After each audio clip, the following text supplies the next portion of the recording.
we are here for the finale of Apollo Justice Ace Attorney. His only game in the Apollo Justice Ace Attorney trilogy.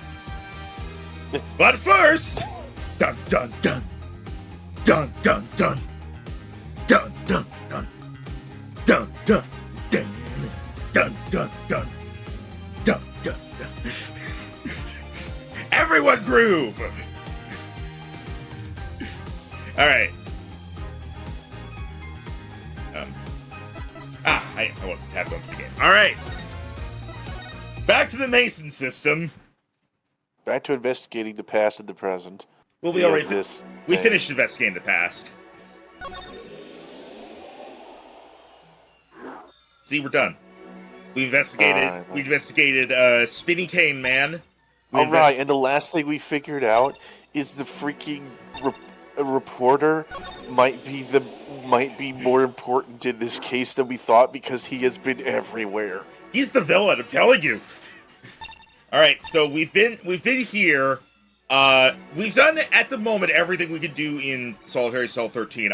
Because like the Cyclops that Gavin has, the Blacklocks, are like, it doesn't let us use the Magatama. Here I forget what. Right, the thing we need for proof for this guy's Cyclops, we need, like, something to show why he doesn't want to talk about, the woman who got killed. Because she was his wife? I think, maybe? Hang on, no, I think we solved that at the very end. I don't know. I honestly don't remember. But point is, we unlocked these two areas, so we should probably like see what's in them first. All right. Behold, the less shitty Drew Studio. Less shitty, but there was a dead body here. Still less shitty. Oh, for fuck's sake! We just started. He's everywhere. No, he's everywhere. I just got here. My voice isn't ready for Parrot Shaggy Goofy! Well, what do we have here? Remember me? Of course I remember you! Journalist meets ex-attorney in bar, end quote! May I ask what you're doing here? Mr. Misha was poisoned, and his daughter's... Oh yes, I know! Oh wow, I know, yes! I did the poisoning! I killed him! It was me! It was me, Barry! It's caused me no end of grief, to be honest. Journalist wishes he tracked down case just a little quicker, end quote. Were you on the trail of this case the whole time? This guy uses so much air from my lungs. Zach Ramery was a good friend. Last time we saw him, he punched That is you in not the face of the good friend. Zach said something to that effect back at the Borscht Bowl Club. What a character, what a man. If a lot, extremely rough around the edges. It turns out he was an asshole. I think I could ask you a few questions. Oh, you serious? I mean, I'm usually the interviewer, not interviewee. Look at these boobs.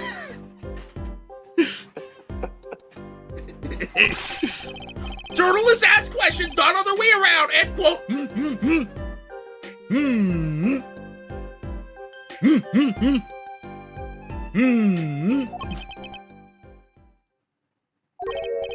Fine, shoot, I don't care.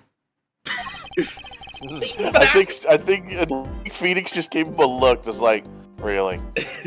People have been asking me all sorts of things lately. Alright, let's look around the area first. We looked around here as Apollo. Let's see if we get anything from looking around as Phoenix.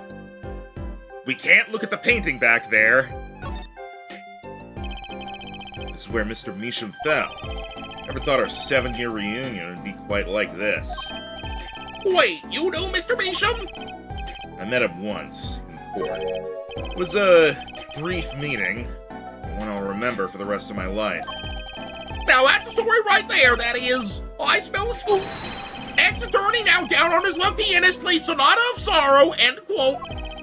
I'm all ears, let's have it. Don't hold anything back! The last part of that title wasn't bad. Did you at least get rid of the down on his luck part? Oh, he nodded. I'm leaving. The door outside.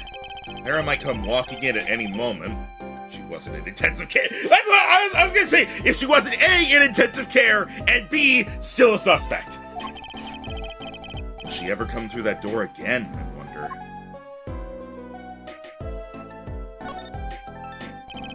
Those 3 paintings. All Drew's works, of course. Which is to say, Vera's works, really. Or to be more precise, Vera's forgeries of someone else's works. Of course, if you demand utter and total precision. Actually, there's nothing more. Not to say. I was also about to say.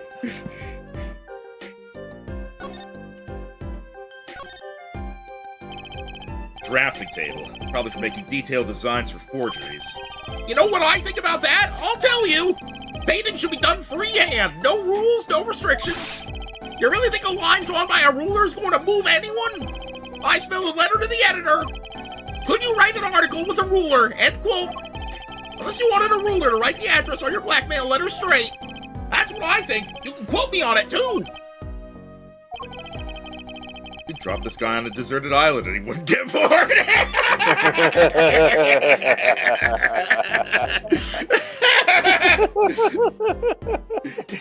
That is such a great backhanded compliment. Or, like, subtle insult. I love hearing about those, like, my favorite is, see you around, not if I see you first. What? That means they're stalking you. No, Oh, wait, no, that means you're avoiding them. Yeah, that means you see them and so you walk the other way.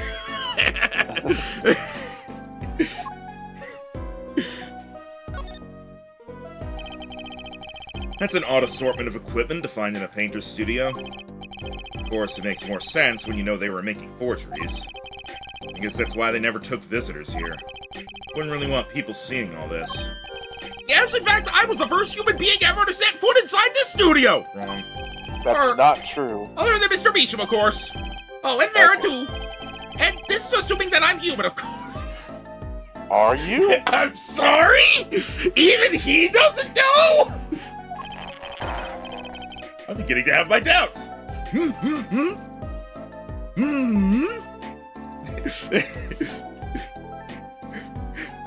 Insane journalists may or may not be human, end quote. Aliens! End quote. So he has a full array of paints now.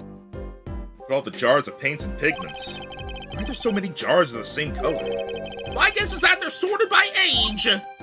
Age? When you're making a forgery, it's important to match the age of the original, see? Paint compositions change a lot over the years. Oh, right. Did you learn that in journalism school? Journalist relies on writing skill and imagination, end quote. As long as you don't do news stories by imagination. Either that or they just bought a lot of the same color by mistake. I find myself not caring anymore. What I briefly remember of the forging show I did watch, he's not wrong about that. Yeah, I mean, that makes sense to me. Also, I like how this character is the perfect blend of I hate that you're here, but I love the dialogue you cause. Look over there, idiot! Let's take a closer look at that desk. No, look over there!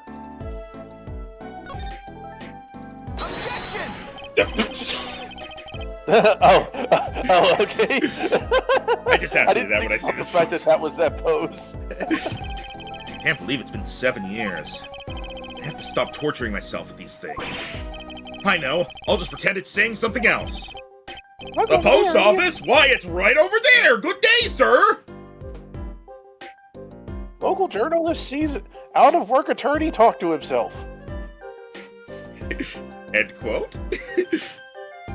It depends if he says more. A picture of a young Mr. Measham and a very young Vera. Vera young? They're smiling. They look happy. Of course, now Mr. Measham's passed away, and Vera's on death's doorstep in the hospital. Guess I'll just do what I can, and it's enough. His frame looks even smaller sitting next to that photo. It's the right size for a commemorative stamp indeed. Commemorative stamp put there by a daughter that killed her father. Sometimes, life just sucks. Jeez. Ain't that the truth? Red envelope. This envelope's from the client who requested that forgery. Every time I do, Brushel moves his hands with a grope. Just think, if that had gotten lost in the mail, I'd still be wearing my attorney's badge. Didn't really get a lot from looking in on all this. I guess we haven't gotten anything useful so far. From examining? Yeah. Yeah. I mean, at least with, when we were in the cell with, Gavin, we at least, like, saw the yellow envelope and... Yeah. Alright, family of forgers. It's tragic what happened to Drew Measham and his daughter. Forgery is a serious crime, and they paid the price! You know what really did them in, though, don't you? Yes. A forged diary page. The night I interviewed him, I found out something about Mr. Measham I hadn't known. What's that? You know, he always felt like he was being watched. Every day for 7 years. Walls have ears, potatoes have eyes, end quote. Oh yeah, I increased my fear of potatoes. Being watched. They do have eyes, though. You mean he felt guilty? No, I'm not talking about feelings here. You know, I felt watched too. The whole time I've been on this case, no less. Journalist gets tickling sensation on back of neck. Freaks out! End quote. I feel like someone was staring at my metaphorical boobs. You felt guilty? Why would I feel guilty? I really expected Cyclops. Felt like you were being watched, huh? I wonder what it all means. It probably means there's a one-way room thing in here. Or just a camera. Drew Measham felt like he was being watched, and you along with him. Sure it wasn't just nerves? Nerves? No, it's nothing so mundane. I stopped paying attention to my nerves a long time ago. But I felt it too! Journalist sure he is being watched, end quote. Don't you wonder why Zach Gregory got rubbed out after 7 years? Right after coming into contact with me? You know what? He makes a point. Alright, and overheat later, we are back. I don't know why my computer's overheating a lot lately. I feel like it is pretty hot out, but I thought this problem was fixed once I got the AC going. I might have to take a look at things later. But for now, back to paranoia. Yeah, it might be someone on the inside, I guess. Hey, along with them. Let's just go through the dialogue up to where we stopped.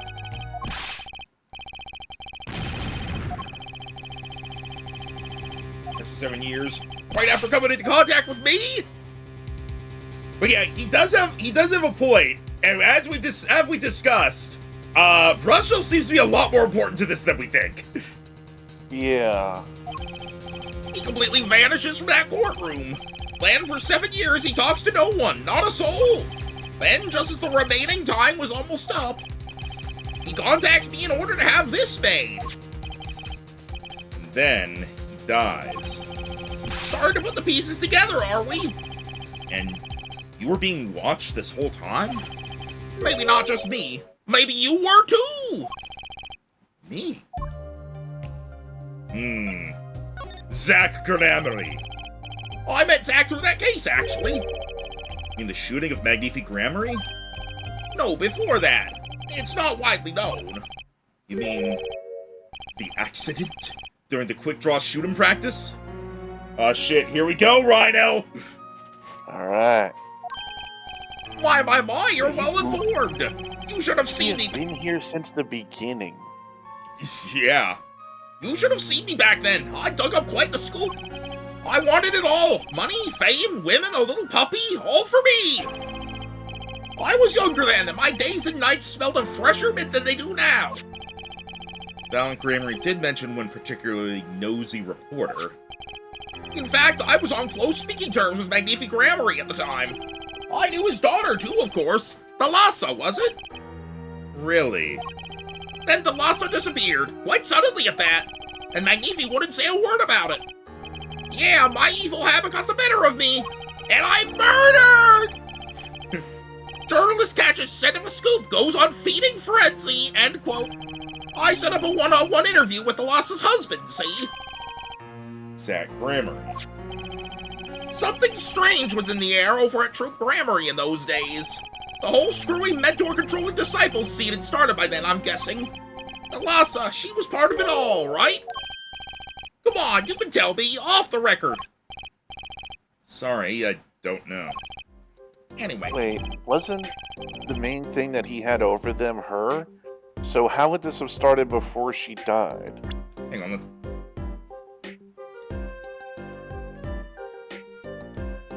I think it means started, like, by the time he, like, set up an interview with Zach. So I imagine that would have been, like, a week or so later, like a few days later. Okay, I guess. I kept prying and eventually became friends with Zach. Sure, he punched me once or twice, or 5 times. But over time, he came to see me as his confidant and punching bag. Alan Grammary. He's been waiting this whole time. 7 years, eh? Waiting. For his big comeback, of course. A big revival of the Magnifique Miracle. Of course, it was all a dream. Because of this. The performance rights. In the absence of any official documents, he was golden. Who's to say the old man didn't give his rights to both Zach and Valen? So Valen waited until Zach died, legally at least. The time finally comes, and Valen's like a kid on Christmas morning. He's getting ready for a show at the Sunshine Coliseum, you know. If that document sees the legal light of day, it's going to put a bit of a damper on the big show. He's a sorry one, that Valen Grammary. Lost out to his partner at work, and in love, too. Love? It's the same old story, really. 2 disciples and their mentor's only daughter. What has 3 sides and all of them pointy? A love triangle. That is pretty classic. When you're in a performing troupe, that's your world. It's like family. One with an entire high school's worth of drama, intrigue, and backstabbing. And in the middle of all this, Thalassa has Trucy. And then she dies. I need to find out more about this Thalassa. I'm slightly regretting the voice I gave him now because it fits him, like, appearance-wise, and it fit his personality early on. And now he's actually pretty important, and I'm like, Too late now. Yeah. Alright, let's see if, presenting anything gets anything. Mr. Brushel, can you take a look at this? Ah, I hear you loud and clear. Loud and clear. So, you want me to write an article on that, right? What's the angle? Actually, no, that's okay. I don't need an article. I was just wondering if you had any thoughts on this. I hear you! I hear you! You want me to sniff around for a scoop? Well, you've come to the right nose, my friend. It's odorless. Thanks. Okay, that was less informative.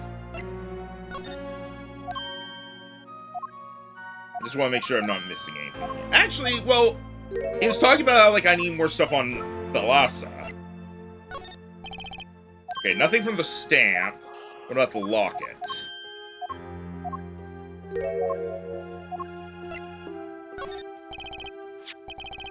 Oh, here we go. Mr. Brushel, do you know this person? Do I know that person? Of course! I was friends with Zach, after all. He hit me a few times. 5 times, actually. But still, I'd never forget his wife.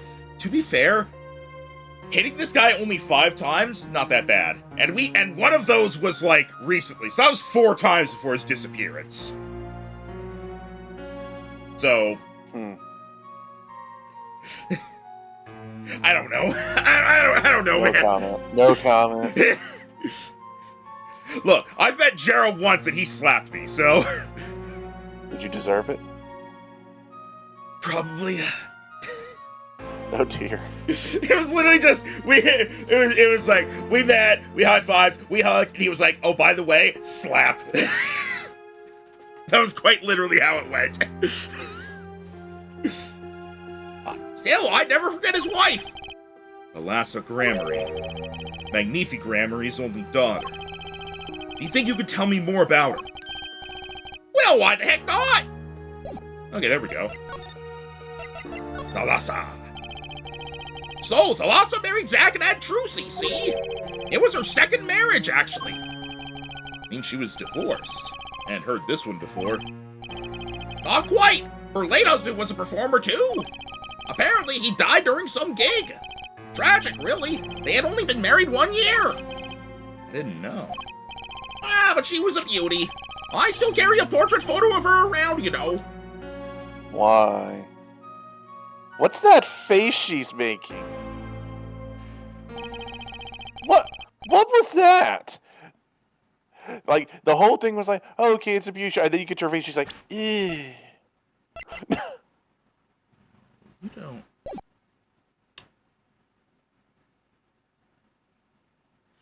Okay, I'm gonna wait until we, like, get this picture, because I'm pretty sure we're going to, and then I want to point something out to you. The violent glare coming off one earring? No. Well, I've known Trucy since she was a little thing, too. She got the better deal. Why are you everywhere? I also knew this guy called Diego Armando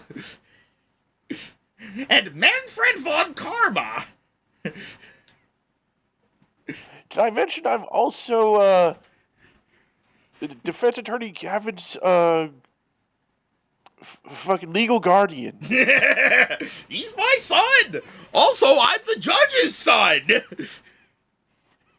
Oh, there you are, my boy. Also, you remember that parrot from the case 4 of the first game? That's also me.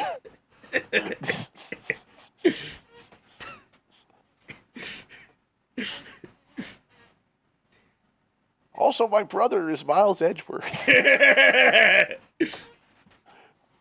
He doesn't know.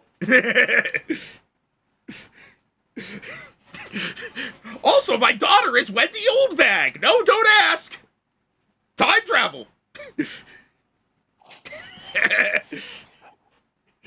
She got the better deal, really. She's got you for family, after all. What do you mean? Just reminiscing, you know. Thalassa has another child besides Trucy, end quote. Holy shit. What? Okay. What? We need to get that picture. Okay, we were fucking around. Yeah, hold on. Go back a couple. No, Rhino, just. This came out relatively out of nowhere. Once we get that picture, I'm gonna point something out to you. Okay. What? But Trucy said she was an only child. Ah, yes, this one she had with her previous husband. Previous husband? Uh-huh. Her first husband who died during a performance? Yep, they had themselves a kid. Another orphan now. That's another one who slipped through the cracks. No idea where they are now. Thalassa had another child. You think I could borrow that photo? Sure, I can be generous on occasion, you know. Okay. I don't need this locket anymore. Better return to Trucy before I forget. Okay. People and events all get tangled together and get biggerer and biggerer. Don't you think? I was too busy wondering about biggerer to listen to what you were saying. Sometimes you just gotta accept that you won't be able to untangle it all, I think. Maybe so, but still.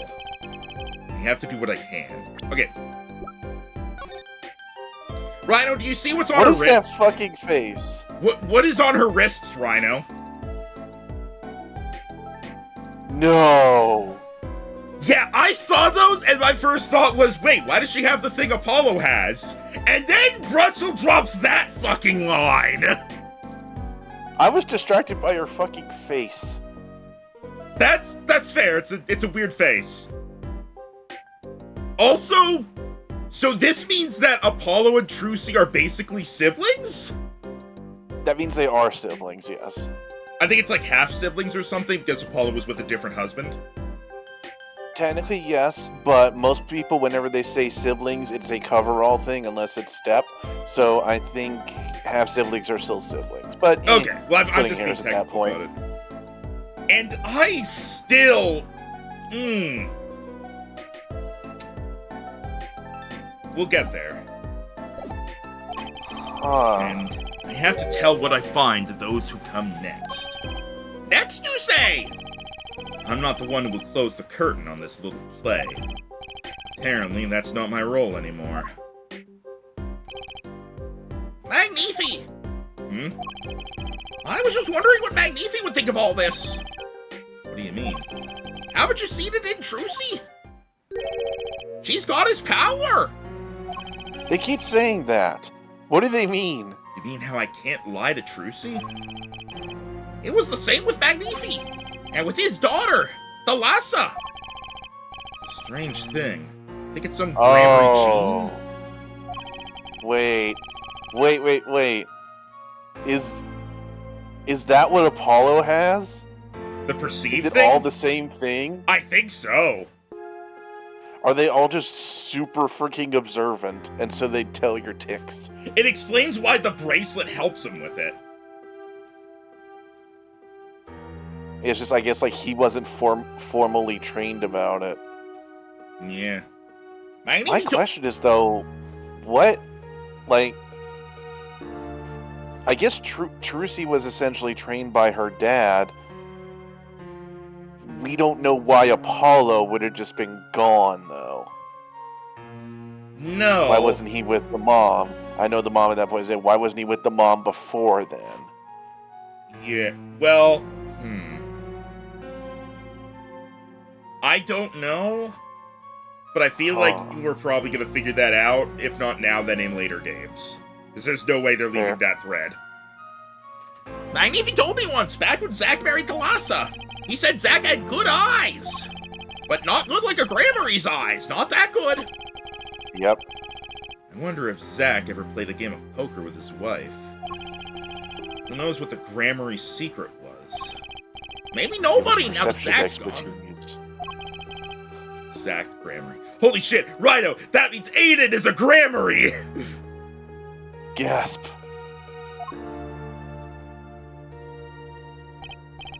The plot had finally begun to reveal itself. It sprouted from a warp in the Grammary fabric, and grew. Can I point out how much more normal he looks now that you can't tell the gray on the bottom half of his face? Yeah, he acts like, I mean, the hair, he's like a relatively and the ears, pleasant and the person. Yeah, like, this is, he looks normal for an Ace Attorney character. Yeah, he's definitely a caricature of somebody, but it's pretty normal at this point. I heard apparently his design is like an exaggerated version of like one of the Ace Attorney creators or something. It sprouted from a warp in the Grammary fabric and grew, swallowing everything, wrapping itself around the Grammary's power. Does that wrap that? Oh, hang on. A power which passed from Magnifi Grammary to Thalassa to the next generation. And I would once again need to meet the one who bridged it all together.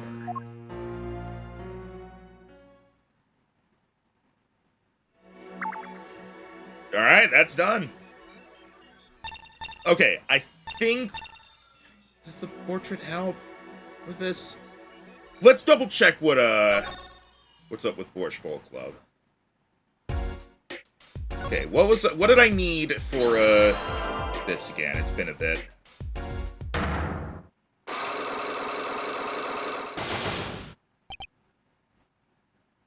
Grammary secret.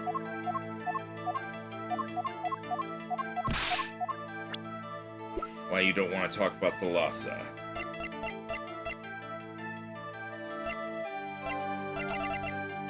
I think we tried the pistol, didn't we? Can't turn this around. I can't remember what the thing here was. I remember we tried like the stuff of why you don't want to talk about her.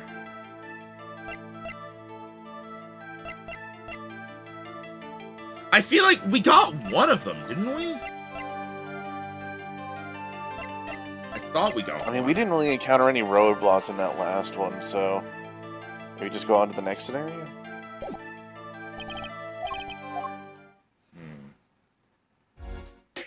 Okay.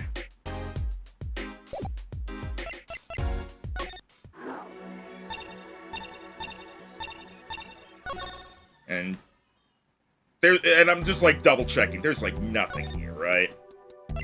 Yeah, we can't Magatama. He has nothing to say about the portrait. Okay. Alright, Sunshine Coliseum. It's probably gonna be Valent again, if I had to guess.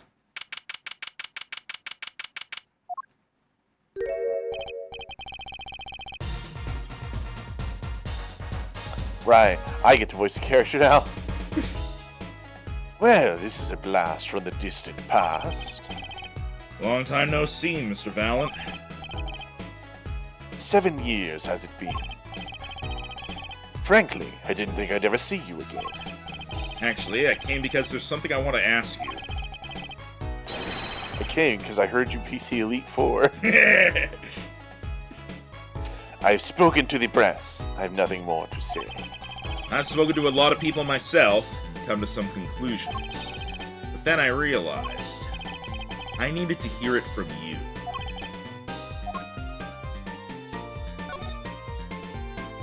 Only one thing. Alright, Magnific Grammary. I have walked a difficult road these past 7 years. Because you couldn't perform Magnifi's repertoire? Do not be deceived. That is my job. Valant's skill is the real deal. I do not require my mentor's hand-me-downs. No, it was my partner who slowed me on my way. Zach Grammary. His rather well-performed disappearing act 7 years ago was the end. Or so I thought. Zach Grammary murdered our mentor and fled to escape punishment for his crime. You said something to that effect 7 years ago, didn't you? I remember it as if it were only yesterday. Yet, that was not the way of it in the end. For while he vanished, the suspicions upon my own person never did. His partner, Zach, vanished to protect him. That's what those thieving magpies of a press said. I had no idea. Yet that very same press comes to me now, feigning interest. They cover the greatest magic show in history as if it were a vaudevillian distraction. And here must I stand, smiling at them all. What am I, if not a player in some fiendish farce? Might I suggest it's because you never made it clear what happened? Magnifi's death is still a mystery to this day. Which is why I came here to get the answer from you. In the past and the present, dude? Really? I knew I'd be seeing these sooner or later. The audience has no business stepping up on the stage. They must be content to sit and stare at the spotlight. Sounds an awful lot like something I heard 7 years ago. Alright, let's have a look.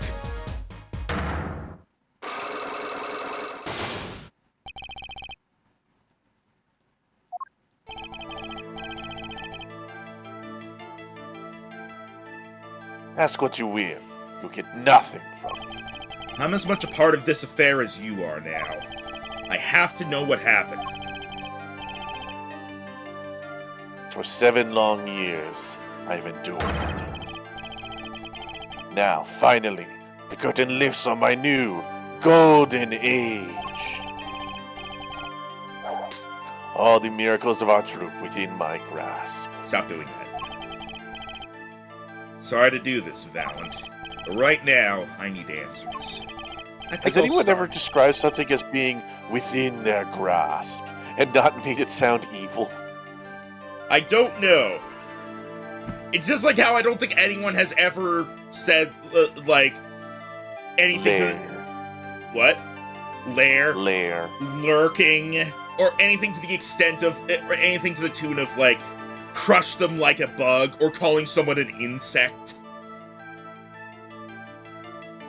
I think I'll start by dropping a bomb!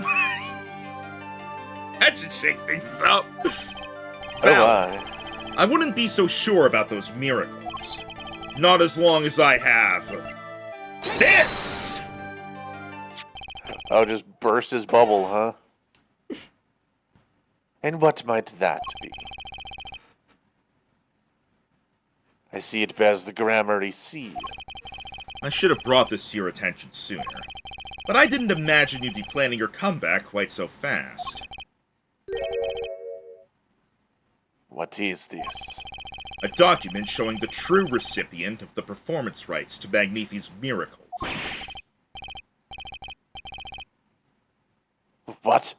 Zach Grammary wrote this? What? He passed everything to his daughter. Trucy Enigmar. Actually, she's officially my daughter these days. Preposterous. Zach is gone. Vanished into the void. This is the genuine article. Zach was alive when he wrote this. Both myself and the notary can testify to this.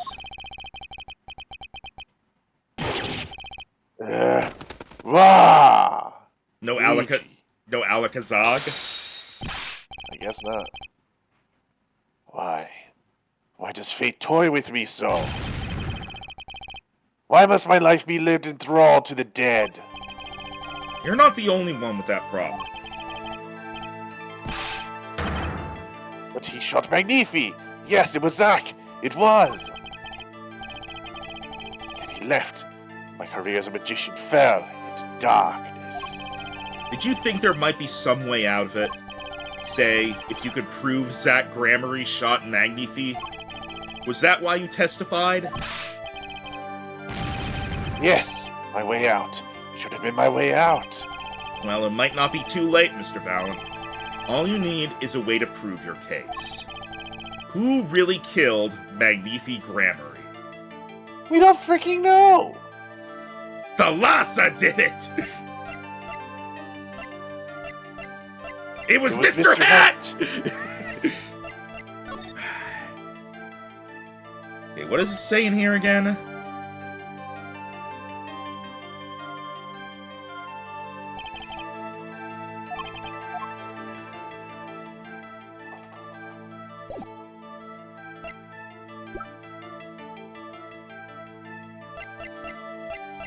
Were we given the real notebook page as a thing? I don't think so, no. No, we have no idea what it said.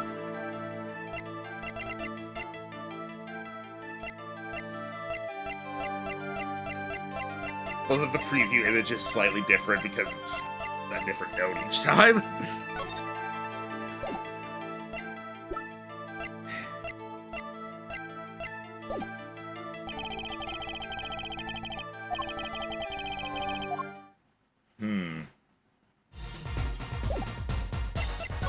Alright, let's see if presenting anything does anything. Take a look at this. Your forgiveness, I beg. Valentine's eyes were naught but the preparations for his show. Colosseum, Yate Everloon, sign. Oh, and the balloon sign. Ah, right. Sorry. What's a balloon guy have to do with this show? Alright, I'm just gonna kind of go through and make sure none of these are gonna get anything.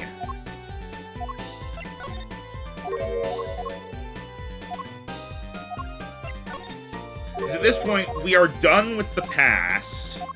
We're done with Grushel. For now, as far as we know. We're done. I also saw this. And as far as we can tell, we don't know what to do for Zach, and we're kind of just stuck for Gavin as well. So where does that leave us? We had to have found a clue somewhere. Probably somewhere. Oh wait, can't we just use the photograph of the loss on Zach then?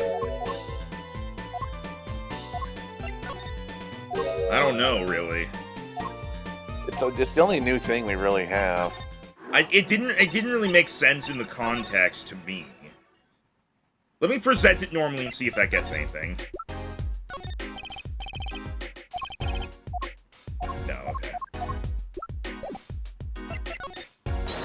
Okay.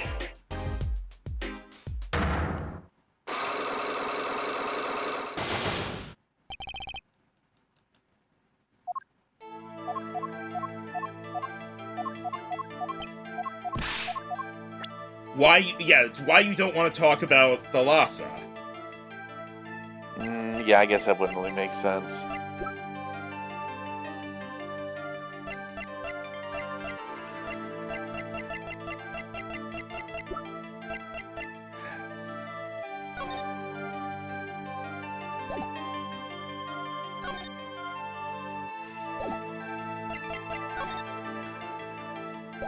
Gun?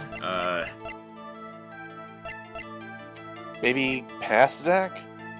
Or past Valent? We weren't done with him. Yeah, we were. Oh, we were? Yeah, we're finished with all the past stuff. Okay.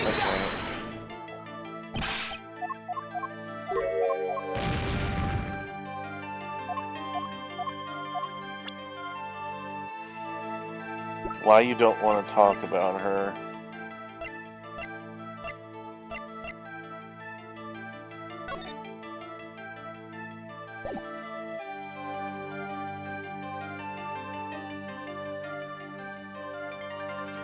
Let me take a look at our previous stream just to see if we did this or not.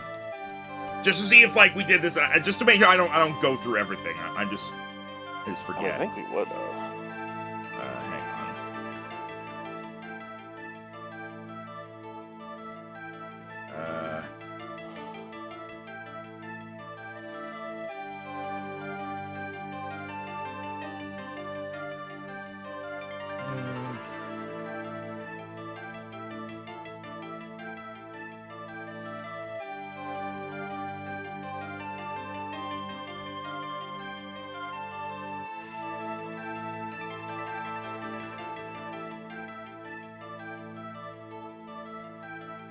Second here.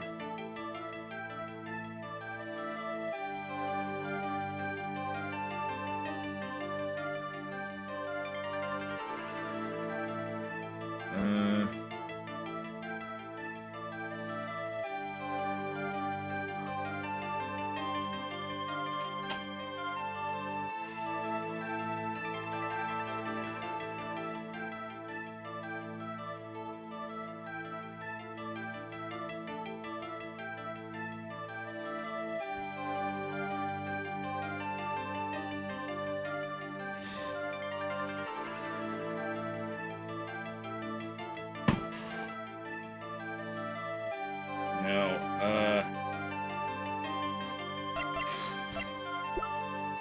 not that I can find. So it's either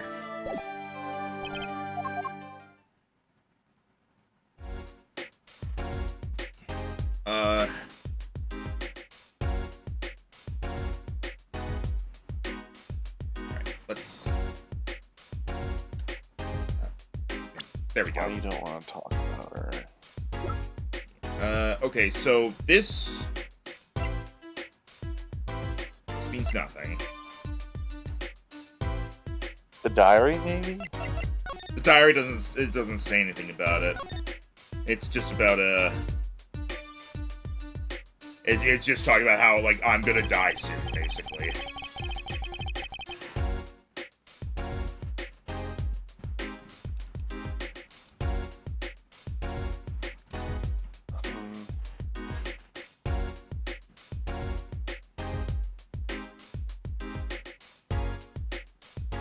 And Gavin just like we couldn't even try, right?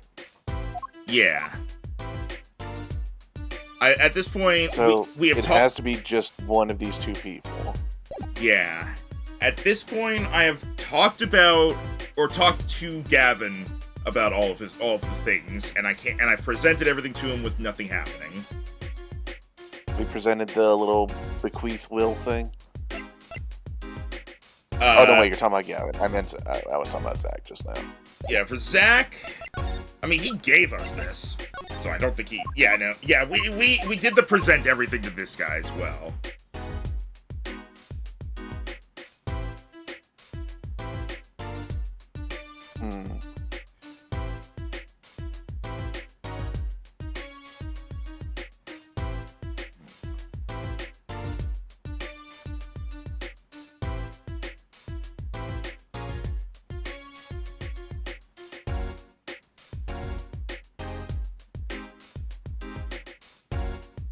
I don't know.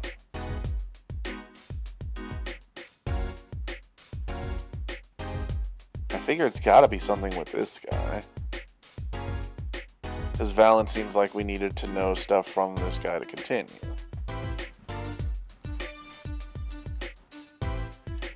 We need to hear more about the accident, but so far Brushell's the only one that knows, and he was sharing with us pretty much everything. Yeah, Case kind of knows everything. Or, yeah, Brushell seems to know everything.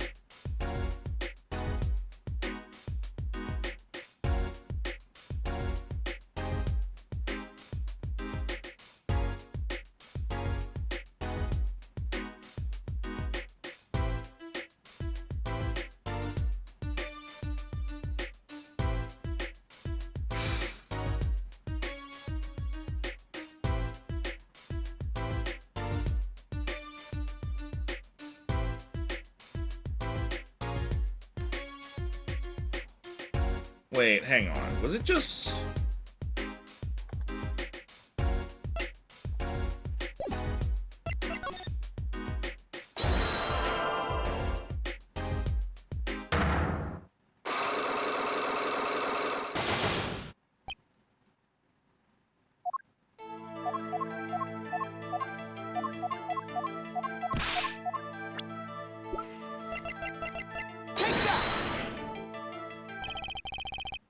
It was just... We really didn't try this.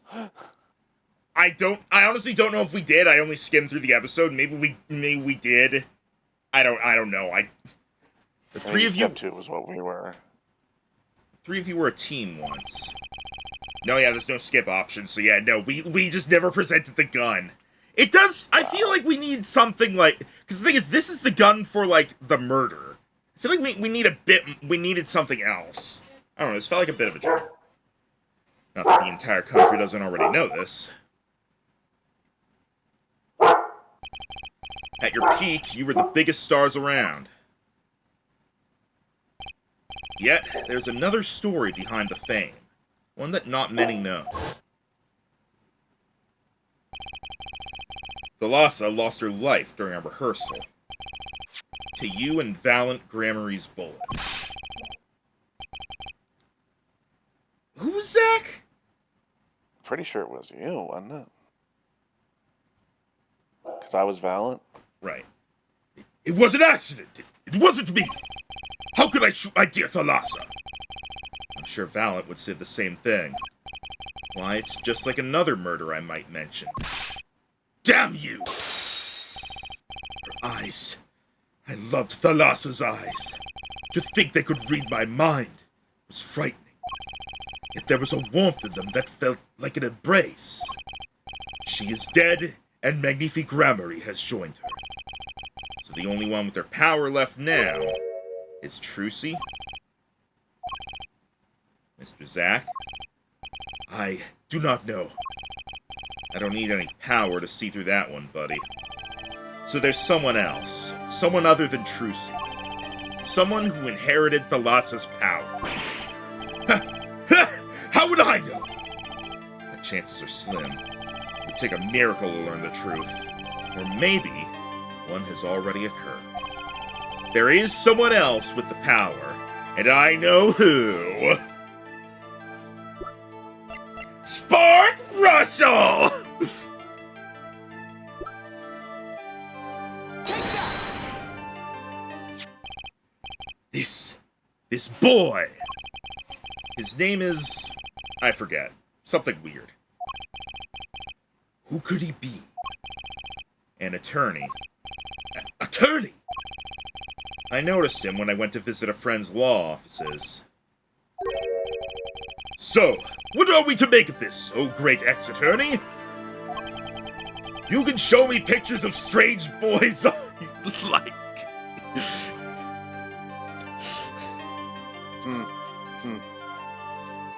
Well, if you insist.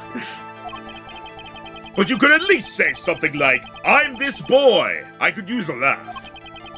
Perhaps you wouldn't laugh if you knew the facts. This might not be 100% proof, but it's close. there's a link between this boy and Thalassa. Actually, it's more of a ring. A ring? Perhaps this will refresh your memory. I just so happen to have evidence showing this missing link. Good spot, by the way, on the bracelets. Actually, I know something. Your marriage to Thalassa was her second. How did you know this? Her first husband. He died a year after they were wed, yes? He was a performer. They met when he joined us Grammaries as a guest in our show. After Thalassa wed him, she left the troupe for a while. And you say she had a child then? I have a photograph of her here. I couldn't help notice what she was wearing when I first saw this. Those bracelets stand out. They are a Grammary family heirloom. This boy wears a bracelet just like the ones in the picture. What? So that's why. Why what, Mr. Zack? I took this photograph of Thalassa before she left us. When she returned, she wore only one bracelet. I bet I know where that other one went. She gave it to this boy, her son. Oh, that was both of them. Was there another case where it was like, so many locks, we answered one thing and they just all go, pew? Yeah, that one was a joke. This time I think it's just this was such a big truth. This strange power, I myself do not know from where it comes. Yet the fact is that it is passed down the Grammary line. It runs in their veins. What is it? I asked her, Thalassa, once. This is what she told me. Her power responds to tension in others. Tension? Drugs? If she were to face a person, and they became tense, even slightly, then she would know, no matter how hard they tried to hide it. So she could see it. Not quite. This is the strangest part of it all. She wouldn't realize that she was subconsciously detecting this tension, without the use of a particular object, or in her case, objects. Objections! Wait, were they something she wore? Yes, her bracelets. I admit the first time I saw one of those, I felt there was more to it than just fashion. But what kind of power could a bracelet have? I have made a decision. I will tell you all I know. Consider it a gift. Lots opened up now, okay. Trucy and Apollo. Well, I hardly need you to tell me at this point, but those two. A brother and sister, yes. And the brother, too, has this power of theirs. So Trucy has an older brother. Wonder what will come of that. Mr. Wright, tonight, after our game is done, I will return to a life of hiding. I would not see her live her life without knowing. I understand. I'll tell the two of them when the time is right. I am in your debt, once again. No kidding. What I want to know is how all this got to be so messed up. Bracelets. Those bracelets are made of a special alloy. It is said to expand and shrink, very slightly, in response to body movement. So they're temperature sensitive or something. Yes. This is how they can shrink to the exact size of their wearer's wrist. And this has something to do with the power. What have I told you? The Grammary power reacts to tension in others. When a Grammary senses tension, they too become tense. And this tension translates into minute contractions of the muscles. So minute, they cannot sense it on their own. Muscles? Oh, so that's what the bracelets are for. With a bracelet on, one can sense these contractions. Because the bracelet is always a perfect fit. So when the person they're watching gets tense, the bracelet feels tighter on their wrist. Precisely. That alone doesn't really count as mind reading. I believe I understand how the process works from there. It's a simple question of eyesight. Eyesight? Guess it sounds simple enough. Eyesight. Have you ever heard of kinetic vision? Something about the ability to see moving objects with full clarity, right? I've heard of it before. They say athletes can see a moving ball like it was stopped if they focus. Oh, but it's not confined to sports alone. It all relies on the ability to focus. When we focus, we can see many things. The faintest twitch of the face, and the meaning that lies behind it. Therein lies one of the secrets of magic. One must know the mind of a crowd before one may distract it. So basically, what you're saying is, the Grammarys can see really well? For them, seeing is more than believing. It is knowing. Their power relies on eyesight combined with exceptional focus. This is starting to come into focus for me, too. Of course, it is difficult to maintain such levels of focus for any length of time. But what if someone could tell you when to focus? Or something. Precisely. But wait, Trucy doesn't have any braces. You are talking about poker, yes? The timing of when to focus is so elementary. She probably does it without thinking. I doubt Trucy herself has realized this. That is all I know of things Grammarly. Thank you, Mr. Zack. If this boy's bracelet is the real thing, then he will use it before long, thereby awakening his power. I'll keep that in mind. Well, shall we play a game? I've said so much. Let me say one more thing. I will tell you of that night. That night. The night my mentor, Magnifi Grammarly, passed from this world to the next. Oh shit. There were 2 pistols and 2 letters sent. This was Magnifi's test. Test? In his last years, Magnifi Grammarly worked us to the bone. No, to the pain. But that night, I could not shoot him. So I shot the clown's forehead instead. This, it seems, was the correct answer. Oh, you're Magnifi. Take this. I give my art to you, Zack. What? Just thanks for playing along with my show. You shot well tonight, Zack. I would not have minded dying by your hand. How could I shoot you? You're my mentor. Ah! I thought you might say that. If I went home without shooting anyone, what would you have done then? And of course, I would have given Valent his chance. And if I had shot you in the forehead instead? Then it would be over. If you or Valent were to shoot me in the head,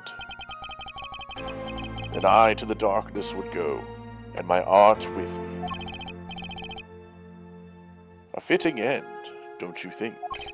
There we go, I'm getting a good voice for him. Ah. Yet this ending too gives me no cause for regret. I thank you, Zack. And I am sorry. I have done much that was wrong in my day. Seems to be that Magnifi wanted you to be his successor all along. That's why the time he gave you was earlier than Valent's. Perhaps, but it is not something we will ever know for sure now. I wonder, what is Valent up to these days? Waiting for you to die. If 7 years pass like this, the performance rights go to him. And now here I am, and his dream is ended. It's worse than that, actually. Public opinion's a fickle thing, you know. What? You don't mean to tell me they put the blame for our mentor's death on him?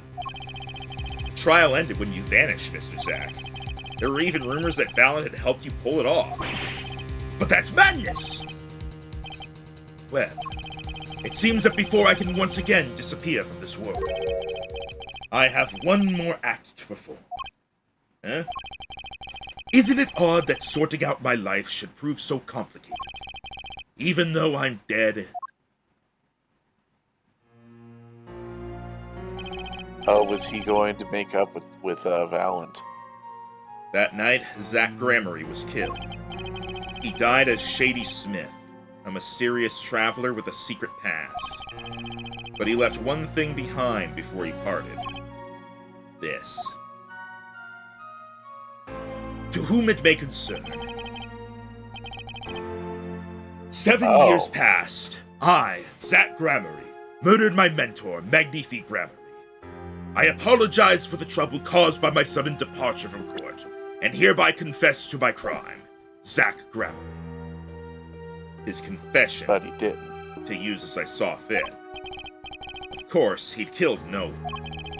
This was his way of tying up loose ends with his old partner, Valiant Gramarye. Ooh.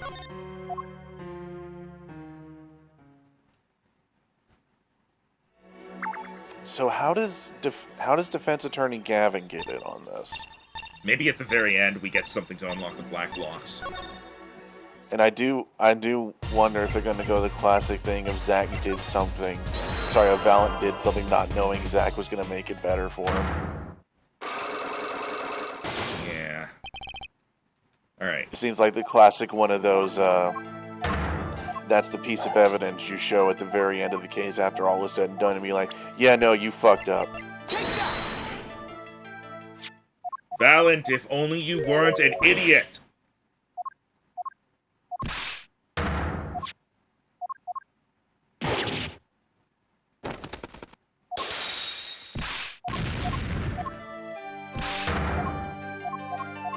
Listening to all the explosion noises. Really killed the confession. Here we go. I believe I have the answer to your prayers right here. Zach Gramarye wrote one more thing before passing on. But this is a confession. In which he admits to the killing of Magnifi Gramarye. See? All according to your plan. I am a magician by trade. Deception is my life's work.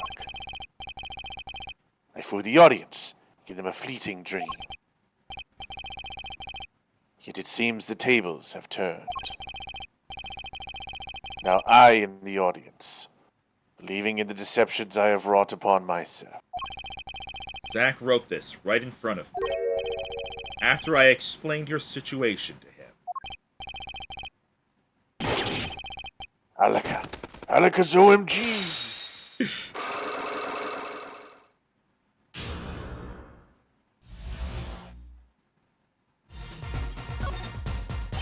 The cheery music in the background does not fit this talk, by the way. Yeah.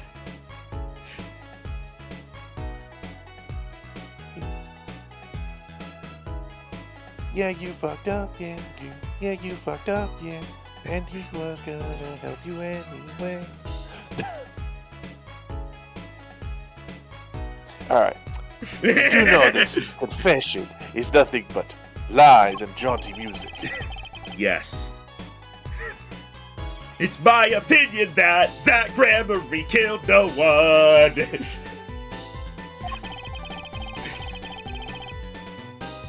Then you must be thinking the truth is a simple matter of elimination. Two received instructions to kill, but if one is innocent, the one who remains is guilty.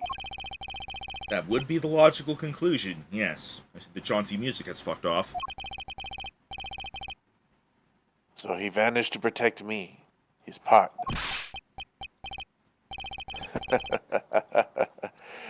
A stirring tale, it is true.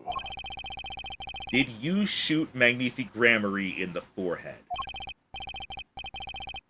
If I had and I told you, what would you do? Run to the police, perchance? No. Do as you will. There is nothing left for me now. It is true, after all. I have little talent.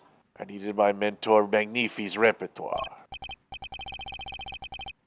It was as if a little demon grabbed hold of me.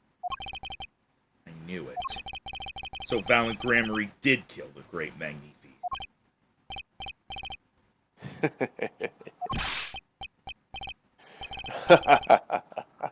So so sorry, Mr. Wright. But it was not I who shot my mentor. What? But if it wasn't you, then who was it? There wasn't another disciple, was there?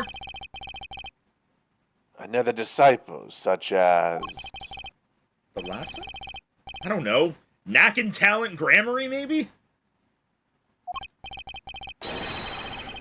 Your wild fancies couldn't be further from the truth.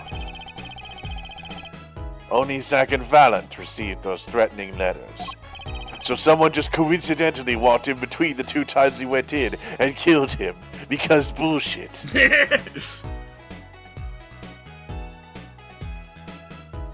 But there was another. One more person could have fired that pistol that night.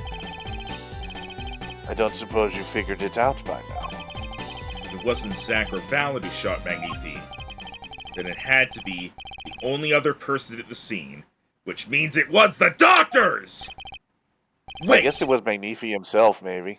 you don't mean... Yes. The great Magnifi Grammary himself. Can I just point out, I feel like we're gonna get into the details, I imagine, but assuming he didn't kill himself in front of either of them, that means he killed himself in such a way that Zack left and he was still alive and then later found dead, therefore it had to be Valent. And meanwhile, Valent arrived after Zack had been there and he was dead, therefore it had to be Zack, so he literally just put them against each other. It really sounds like he was screwing it the one last time, doesn't it? That, or considering the fact that Valent is, like, sure of it being suicide, maybe he actually did it in front of Valent. Maybe we'll find out. Also, hi, Unstoppable. So Magnifi Grammary committed suicide. You find it hard to believe. To be honest, I hadn't even imagined it as a possibility. When I arrived that night, well, there you go, Max. The old man was still alive.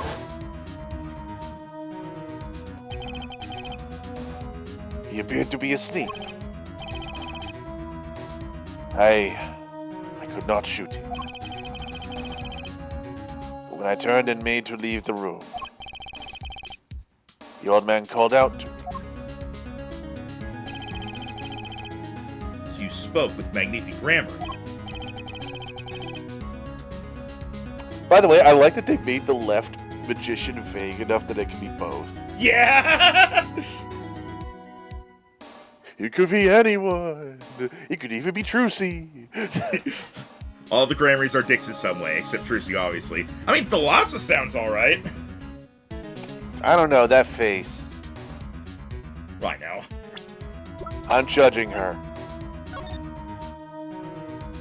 She's distracted by a bird. It's just a bird. There's a bird off to the side. Yeah, that bird is shitting on someone. Yeah, birds suck. Fuck these birds, am I right?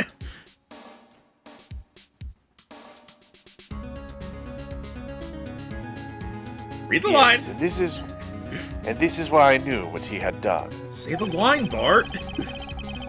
Magnifi transferred the rights to his repertoire to my partner, Zack Grammary, not me. I see. And I guess I owe you an apology. I always thought you were the one who did it. You owe me no apology. Huh? My crime was, in a way, more serious than that of murder. What? Your crime? Valent Grammary confessing something to me? Could be more serious than murder.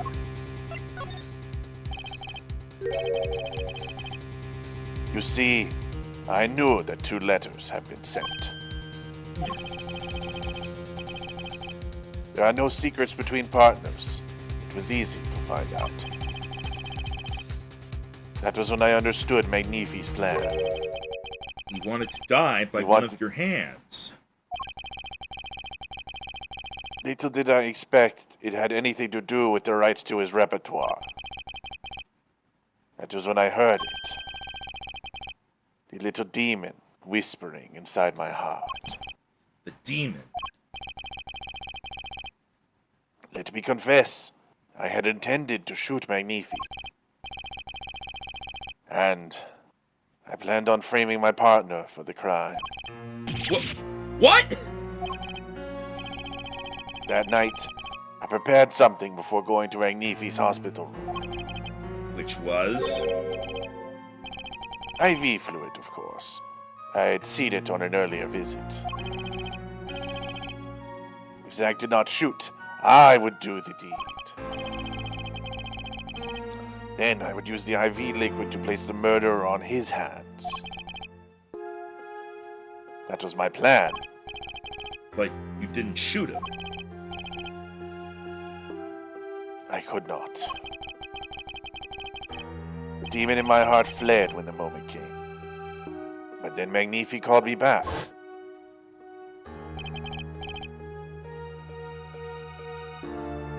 I am sorry, Valent. I am giving my magic to Zack, not you. You still lack the draw he has. Please help him if you can. I left the room. And then I stopped. The shock of what I had just been told consumed me. That is when I heard that fateful gunshot. Magnifi Grammary, killing himself. And the demon awoke anew within me. Zack killed him.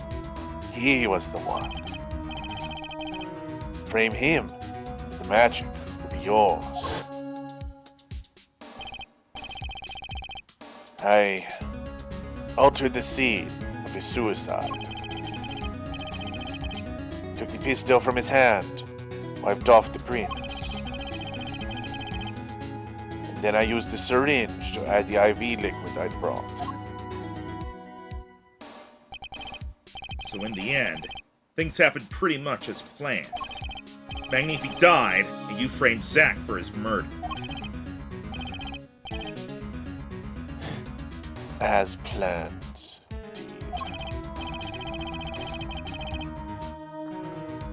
Of course, the outcome was somewhat different than I had anticipated.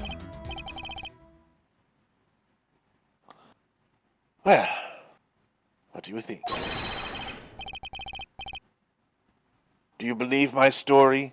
Can it be believed, truly? That was 7 years ago. I don't know what to believe, but... Yes. I'm glad I heard it from you, Mr. Valent. Thank you. It is I who should be thanking you, Mr. Wright.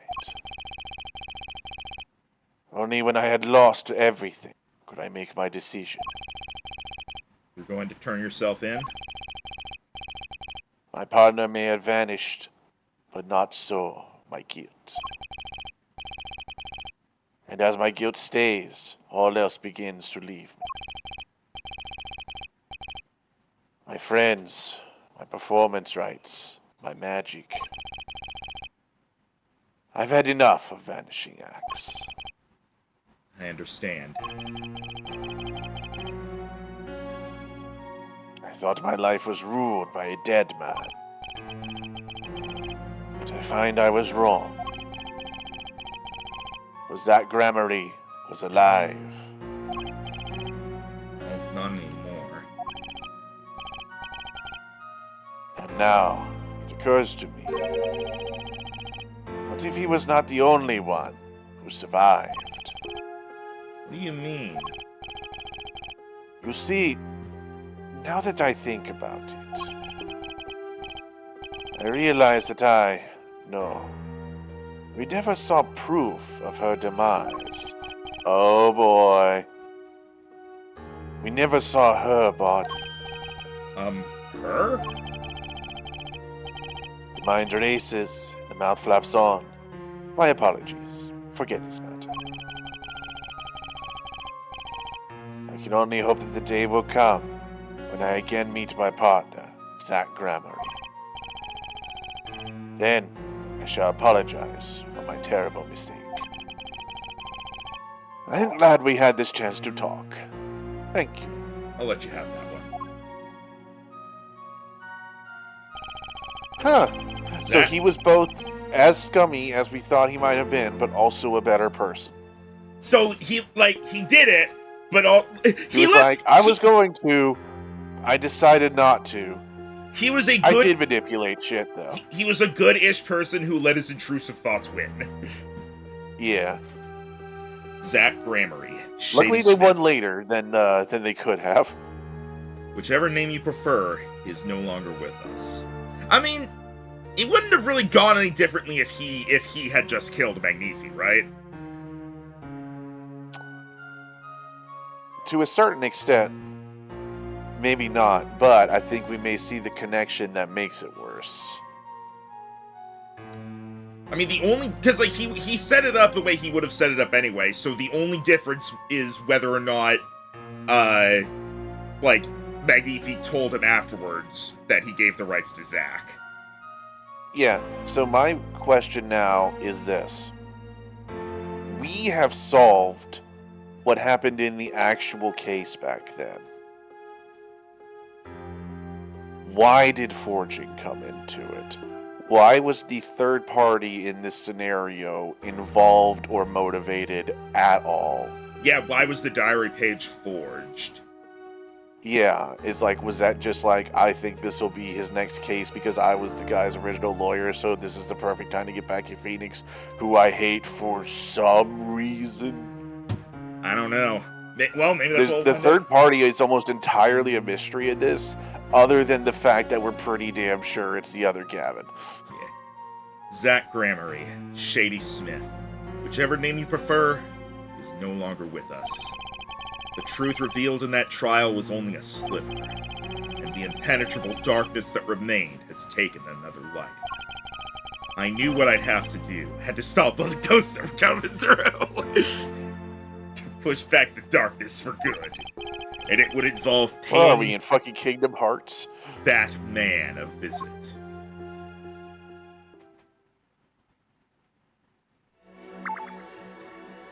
That was a quite satisfying wrap-up to that particular part of the case, by the way. Yep. Alright. Oh, wait, something's different. Do you want to be the guard? 'Cause I've been everyone. Sorry, sir. No, wait, that's Meekins. Meekins is also the guard. You know what? Yeah, sure. He's everywhere. Prisoner Christoph Gavin is currently occupied. I see. He's pooping. I was also, but he's in the bathroom.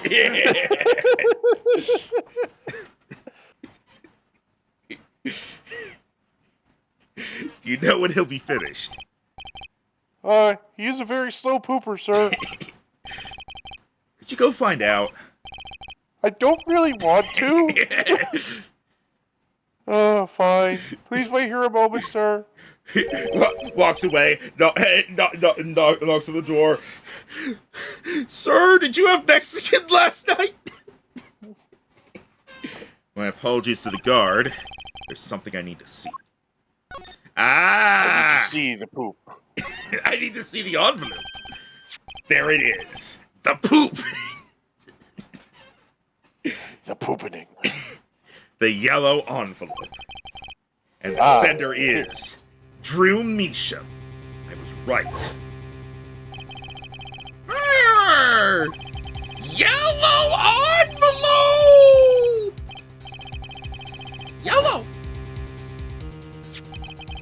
If this is the last letter that Drew Measham wrote, then there's something I need to do. The last thing I need to do, in fact. Here goes. Oh, look, there's the stamp. Let's see if this atriquinine spray finds anything. Oh! Spray the stamp. What the fuck? That says, like, David something. That does not say Drew Measham. It's like... Don't worry about it, it's blurred out. David Crimbo, 424 Apple Street, Something Springs, California, 96212. Or 96012. Don't DDoS people. Rhino, that is not the right word. You're thinking of doxing. DDoSing is when you basically get a website shut down. Oh. It's Don't dox. Dox. So this was Drew Meesham's messenger of death. It was this stamp, all right, no mistaking. And his last letter was sent to David Chrysler. Of course, it was David all along. I fucking hate that guy. Hey, David's a cool guy. You shut up. And his last letter was sent to Christoph Gavin. Oh, the interview request came, like you said it, and they're looking into the case. I swear on my life I won't tell them about you. So please, release the spell you've put on my daughter. I'll write later with a report. Drew Meesham. Gotcha. So the spell was something about them being watched then. Or it could have been the poisoning. Oh, or it could be the that time where, like, the one time they went out, she was almost kidnapped. No, because that was when she was a child before they even started doing forgeries. Oh, true. Finally, decisive evidence. What's this? A burglar? In jail? That's where they should be. By the way, I wipe back to front. Gavin! I didn't know you moonlighted in I'm larceny. resisting the urge to ask, by the way. Ask what? You know. I'm not answering that. All right, then. Gavin, there's something I have to ask you. Can I steal your stuff? The answer is no. My apologies. There's not much I care to discuss. Vera Meesham hasn't received her verdict yet. You follow me, Gavin? There are no known survivors of atriquinine poisoning, but it never hurts to hope. Okay, I'll be leaving now then. Right, wait. Yeah, Gavin? Would you mind leaving that letter? It's private. Oh, sorry.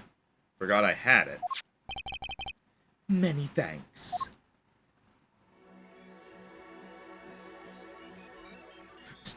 Look at his What the hell? ascot! Are we going to see what the system looks like? Oh, it was a camera on his hat? Holy shit! Holy shit! Holy! You mad genius! Oh, What? oh my god! What? Papa! Oh my goodness, it was not just a pog face. Oh my god! All this time! You know, I figured I got screwed by everyone saying, I need you to prove the negative, or prove that it happened, so I started wearing a camera. It was a really simple solution, actually. We've now seen all the clues in this case. Clues I gathered over 7 long years. Now, it is time. Every story has an ending. We've come to the final chapter, the final trial. Get that bot, please.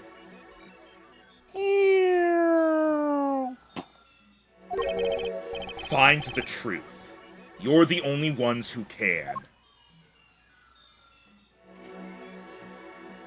To be continued. Unstoppable's right. He is terrifying when you're not playing as him. He was remarkably competent. He is, he's terrifying even when you are playing as him, if you ignore his internal monologues. And we don't hear that now. So is this what everyone else sees? This, like, really chill guy who's just like, but I already won. Because, like, think about what it might be from his perspective. From his perspective, it might have been like he left the or was talking with Gavin and was like oh, sorry, forgot I had it. Gives the letter back. Damn it, that was my one chance at evidence. I need something else. Wait a minute, that's right, my hat.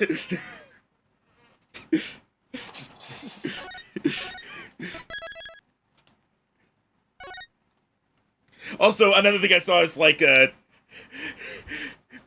in mind that like he is no longer holding back with his internal monologue. So now when someone's being stupid, he no longer thinks this person's stupid. Time to be nice about it. He instead says, "You're stupid."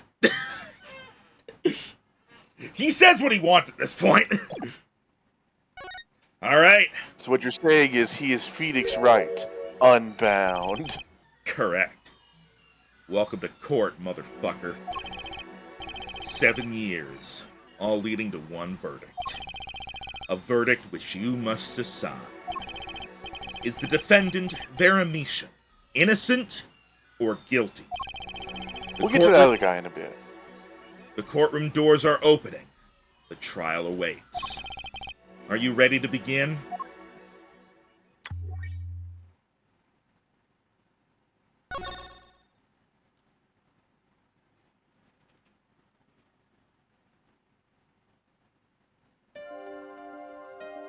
Something inside me, rising, surfacing. I don't know who this is. Apollo? I think this is Phoenix, actually.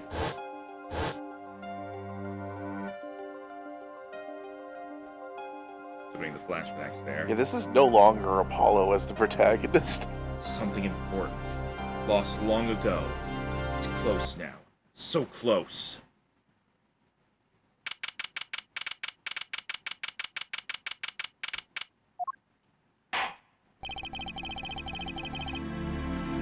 Court is now in session for the trial of Vera Misha. Oh, hey, look, it's Apollo! Oh shit, I'm still in this game? I thought we were on the Phoenix show. Yeah, everybody remember, we were on this case, where last time something dramatic happened, and our Gavin started freaking the fuck out, and then Vera got poisoned. Yeah, I think what happened was showing the No, not showing, but like her admitting that she forged the like the diary page. Yeah, and he was like, wait a minute, what the fuck? Hold on. Which, still not quite sure why that made him freak out, because... Well, he was the prosecutor. He knew it was forged. Yeah, but he was the prosecutor on that case, and he's now realizing that... Because, like, on the case, Drew Measham was like, I did it. And now they're saying, actually, I did it. I think that's why he's freaking out. I think it's a little more than that, but we'll see. Defense is ready, Your Honor. By the way, I don't know if we'll clear this last one in an hour, but we'll see. Prosecution's ready to rock. Prosecutor Gavin, how is the defendant, Vera Measham's condition? Sorry, plugging in my phone to charge. Yep. Acute strychnine poisoning. According to a physician, she could die at any time. Thus, oh jeez, her absence from the courtroom today. What? I'm also here. They can't put her on trial without her being here? It is unusual. They should wait for her to get better and do it then. It's so bureaucratic of them. It's being a little harsh. And they can't delay the trial any longer. They risk having no one left to try. A trial without a verdict can only cause grief. The records of this case and experience tell us this. Apologies to the defendant, but the show must go on. Alright, if Vera dies, the trial will be cancelled. Not gonna let that happen. For some reason. Mr. Wright told me everything that's been going behind. Oh, we had a long conversation. Oh. He showed me his hat. Mr. Wright. Yeah. Mr. Wright told me everything that's been going on behind the curtain all these years. To give Vera her innocent verdict while there's still time. Very well, your opening statement, Prosecutor Gavin. The prosecution's case is unchanged by recent events. Why did Vera Measham succumb to poison? Because she couldn't live with the guilt of what she'd done. Objection! Bullshit.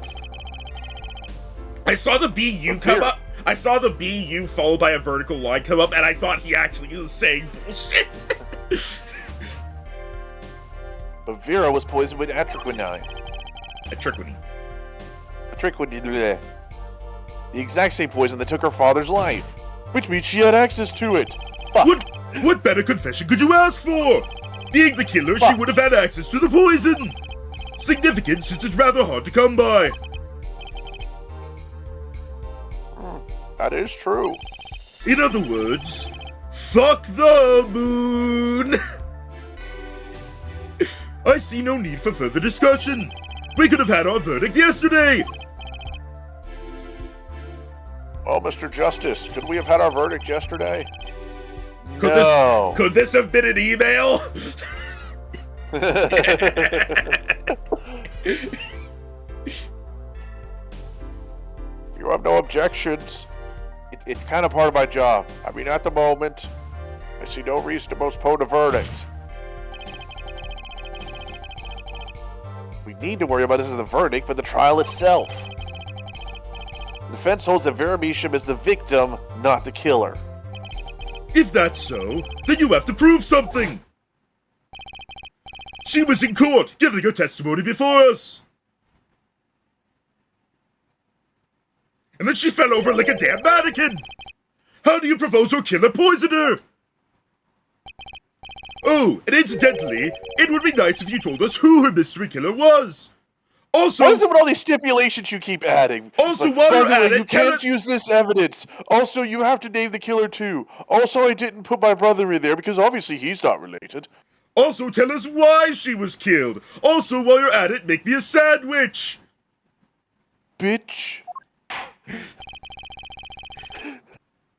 Prosecution sandwich is sustained. Damn it, I'm hungry. I asked the defense to prove its claims to court so that you do not have to buy lunch. Tell us how Vera Measham was poisoned.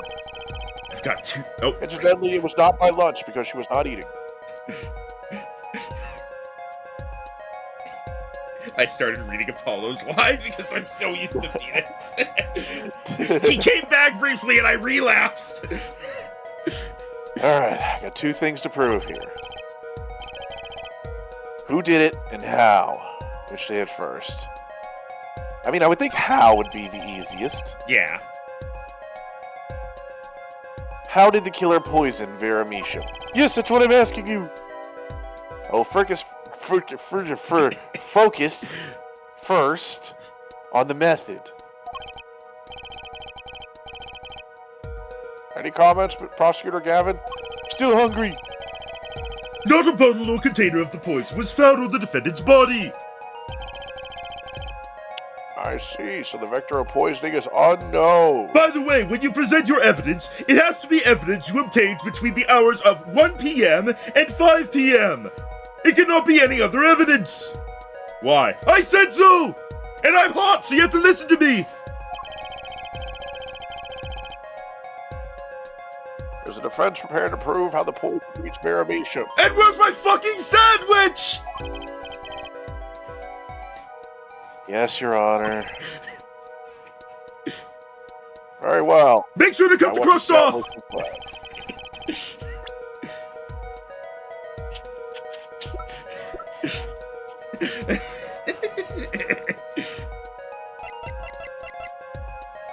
Also, your evidence has to start with the letter C. Oh, come on. Fine. Crystal nail polish container. Damn it. What's this? It looks like it wants to give me some sort of loose high five. Also with a beautiful bottle. Remember the high five with Charles thing from Henry Stickmin now? I got you. Yeah.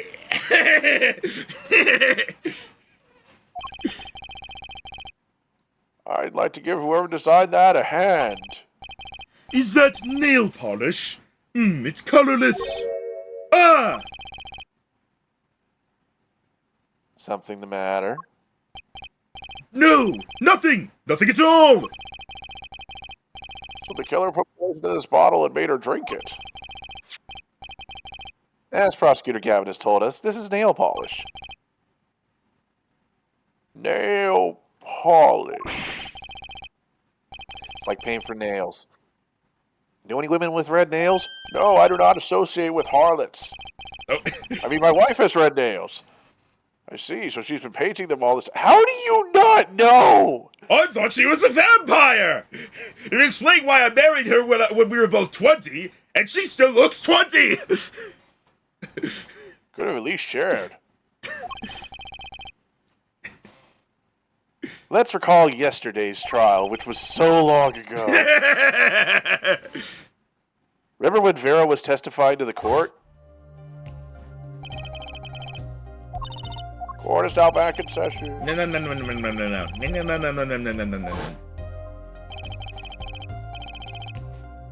Whenever Vera became nervous, she had a habit of biting her nails. Her nails.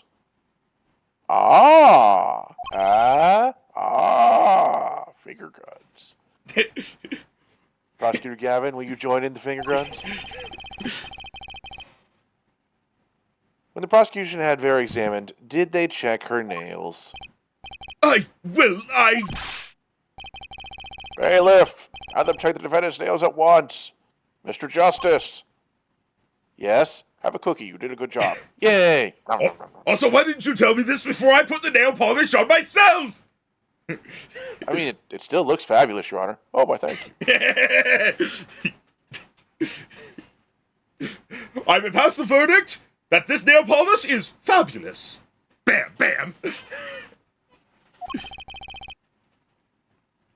Do you know who did this? Or the Muffin Man. Do you know who put poison in that nail polish? Yeah. Oh. That bottle There's going to be a short trial after all. belongs to Vera Measham? Why do you ask? Know someone else who might have a bottle like this? No, just checking. Totally not. I'm totally not involved in this in some way. Can you prove you're not involved with this in some way? What, you want me to prove a negative? That's fucking stupid. Wait. Yes, it is. Fair enough. Finger guns to you, good sir. Hey. Mr. Justice. You are about to accuse someone of poisoning that bottle of nail polish. Yes, I am. Please dispense with the chatter. Oh shit, you have a priority in this? You realize the weight of this accusation. Here, let me show you on this metaphorical bar here. I'm going to say about 40%. I would have thought it would have been more than that. I mean, I still don't know if it's anyone important. I also forget exactly what case it is. There is a case in like one of the in either the second or third game where you're asked to say who you're accusing of the murder, and you can choose to accuse the judge, and if you do, he gets so mad at you, he gives you a 45% penalty followed by a 50% penalty. Damn. He's like, no, fuck you, no, not funny, didn't laugh. I think it's basically like, how dare you? Gives penalty. Phoenix, irked. The judge, what's that? You want another? Here you go. Yeah, and if you had any other penalties or get any other penalties, it's an instant fail. Wow. What, you want to see how hard I can swing this thing? Let's find out. Bam! Cracks the table.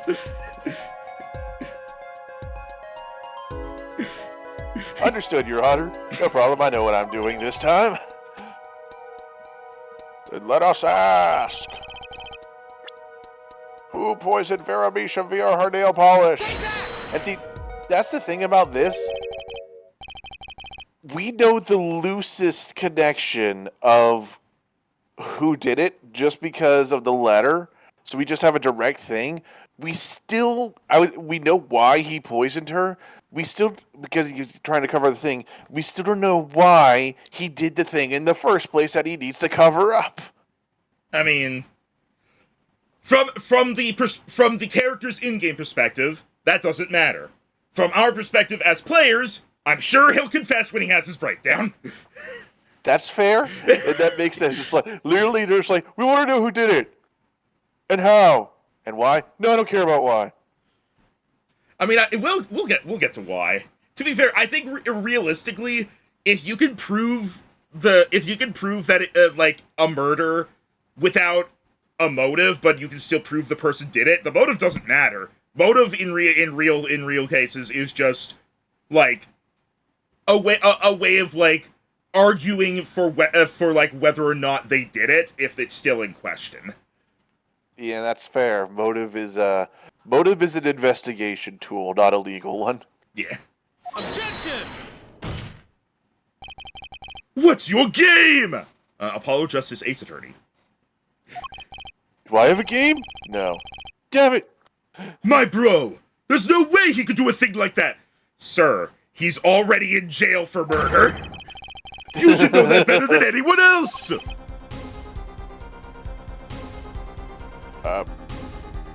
Should I? I mean, indeed.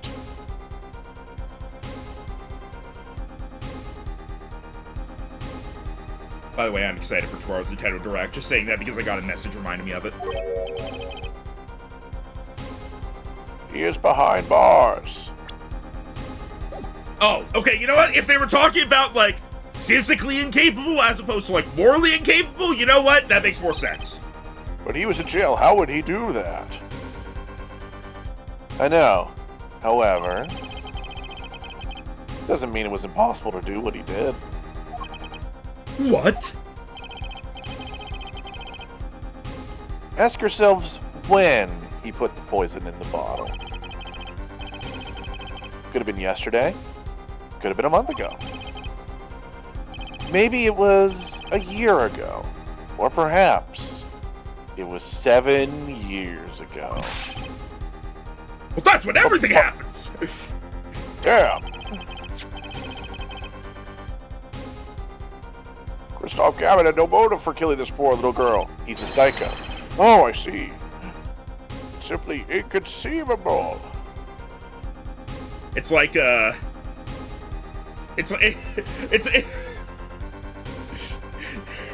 imagine if at any point in these games, Phoenix or Apollo or whoever had to defend someone where the real killer was just a serial killer or a psycho who just killed for the hell of it.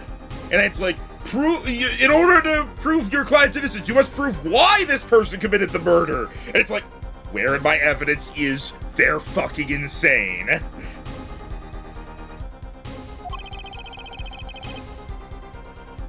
Prosecutor Gavin doesn't seem to think so. Whatever, don't at me. That face tells me one thing. You need to poop. I wipe front to back. Why do you two keep mentioning this? It's a family tick. You said he wiped the other way, though. It's a family tick that we have to talk about whenever the topic comes up. Oh, okay, I get it. Christoph Gavin. Yeah, Christoph Gavin's own younger brother doesn't find it inconceivable at all. Maybe he knows he's a psycho. Apollo, that was a very good impression of me. Why, thank you. Why, thank you. I thought so too. Wait, what? Who am I? Who am I? What about me? What am I doing here? Hello, I'm also here. I'm everywhere. Prosecutor Gavin, you feel there's a clear and pressing need to poop. Then we may have to summon Christoph Gavin from jail as a special witness. Next year will be 10 years since Spirit of Justice came out. Oof. Fine. I've known for some time that an impenetrable darkness lurked at the bottom of this. A darkness that has swallowed even myself. Okay. What? The defense's wish is granted. Let prisoner Christoph Gavin take the stand. Bailiff, begin proceedings to call a special witness. It's going to take about 6 to 8 business weeks. What if I bribe you with this sandwich? That's my sandwich! Prosecutor Gavin. Yes, it's a prosecutor sandwich. Oh, those are the best. Okay, give me 5 minutes. No, my sandwich!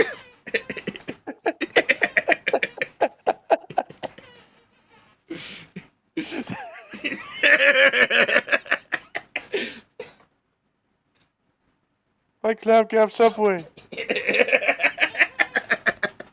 I couldn't think of like another name for a sandwich that would go better with this Clapgapness.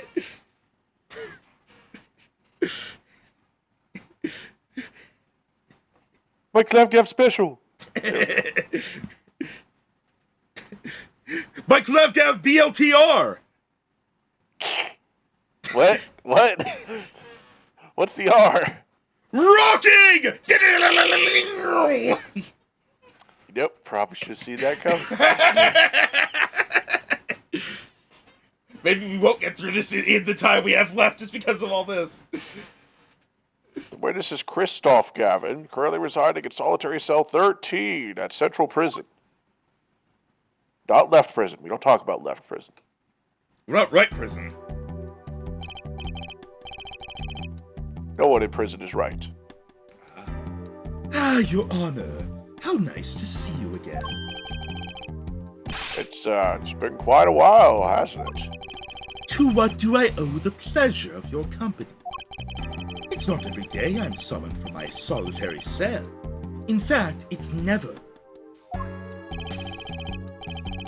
I think you already know, Mr. Christoph Gavin. Ah, Mr. Justice. I hear you've been doing quite well for yourself. Why am I reacting this way? Why do I feel like somehow he's still my boss? Stiff upper Out lip, of my Apollo. brain! Stiff upper lip, Apollo. You can do it. Does this bottle look familiar? No. Well, fuck. Ariadne nail polish? Why, yes, I use it myself. As did the late defendant, I hear. She's not dead yet. And Probably could have kept that under your hat.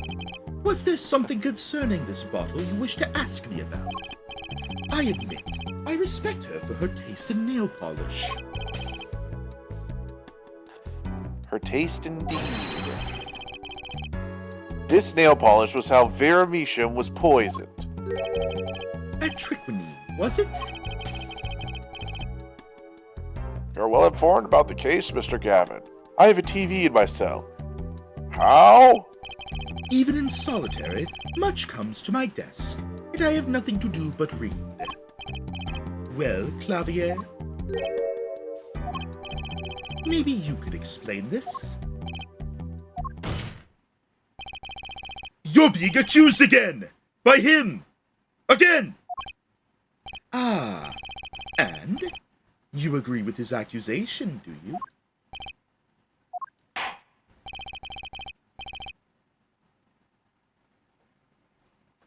Let's hold a proper trial, shall we? Christoph Gavin, your testimony, please. I'd be delighted. Charges against you are quite severe, Mr. Gavin. You are suspected of poisoning the defendant, Vera Misham. Please testify on the matter to this court. I didn't do it. Poisoning Vera. Owning the same nail polish does not a murderer make. I have been in solitary confinement for half a year. How could I poison her? Her father died of the same poison, the meaning of which should be clear. The prosecution's case holds. She poisoned her father, then attempted to poison herself. Surely you aren't going to suggest I was responsible for poisoning her father, too. Ah! I see it. Yep. Well, I'm afraid the defense's claim is sounding rather unlikely. Naturally. For one, I don't even know the Meashams. Isn't that so, Mr. Justice? Very well. Mr. Justice, begin your cross-examination. I'm accusing Christoph Gavin, my ex-boss. But I know he poisoned the Meashams. Question is, did he poison the Meekins? I hope not! Question is, when could he have done it? Not to mention why. Because he... now we're questioning why. Well, no, we know the why for this. It's the why beyond the why for this.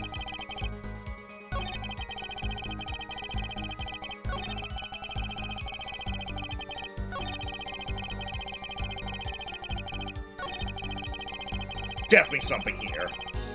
Yep. Initiate drug vision.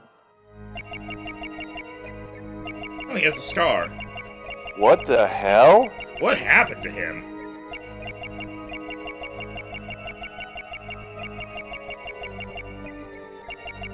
Jesus Christ! Whoa! What the hell? When Vera said she saw the devil, is that what she meant? Holy shit! And that is fucking brief, too. Jeez! What Batman villain is this? Skull hand face. Man.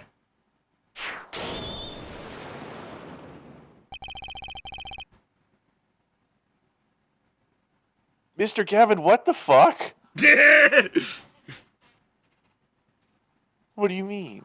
Why do you have a skull hand? What? None of your business. It's a birthmark. Those are clearly stitches. Nuh-uh. The drugs tell me everything. It was you who killed Drew Measham. A bluff worthy of your new mentor, Mr. Wright. Oh, really? But you see, I saw it. Right when you said her father, too. Your hand tensed unnaturally, and a little devil appeared to give me the news. And let's assume for the sake of argument that you saw me being tense. What does that mean? Are all tense witnesses guilty? And tell me, was Drew Measham fond of nail polish too? Sorry, but there's more than one way to poison a man. You don't need nail polish to get in someone's mouth. This is sounding weird. Ah, then I must be very talented indeed! You see, Drew Measham was killed on October 6th, while I was already in my solitary confinement cell at Central Prison. If that's not an alibi, then I don't know what is. But you found a way, all the same. And I found it too. Oh, there we go! Ooh, yeah. He didn't really have that big of a breakdown whenever we initially got him. Maybe he'll have a better one. Okay, is it the letter or just the stamp? This is how you poisoned. This is how you poison. I think it was the stamp. Okay. I'm sure this commemorative stamp requires no introduction. That night, the night Mr. Measham died, he was seen writing a letter. Atropine was found on this stamp, Mr. Gavin. So am I to understand this stamp was the murder weapon? Yes, you are. Oh, and, yes. This stamp was found in your prison cell.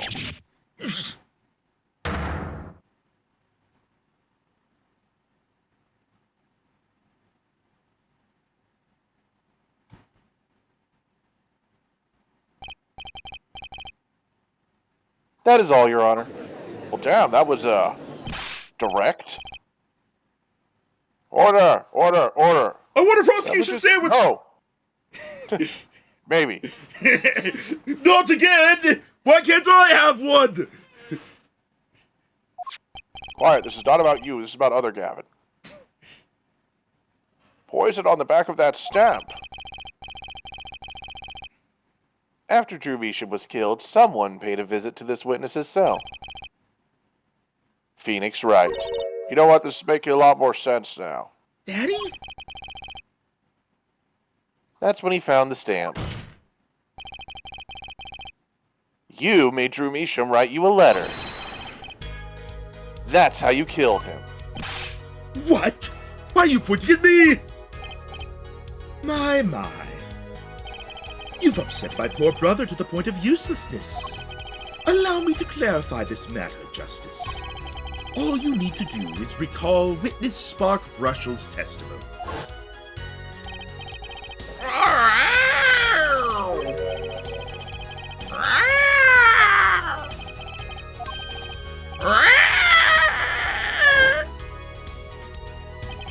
He was looking for a stamp. Ergo, he had no intention of using this stamp. What are you getting at? What I'm arriving at is that this commemorative stamp was in a frame. It was mere coincidence that he used it that night. It does seem that way, yes. That would seem to be the case. Or perhaps you mean to suggest that I can somehow manipulate coincidence? I mean, I can manipulate drug vision. Yeah, but that's you. And you're weird. He does have a point. You are weird. How would this witness know if the victim was going to use that stamp? Without that, he couldn't have planned the murder. What? Really, Clavier, you should be seeing through these weak-spined bluffs by now. He's right, though.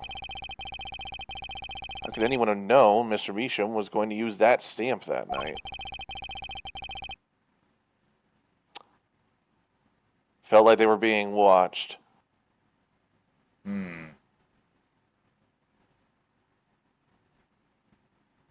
He knew because he saw they had no stamps?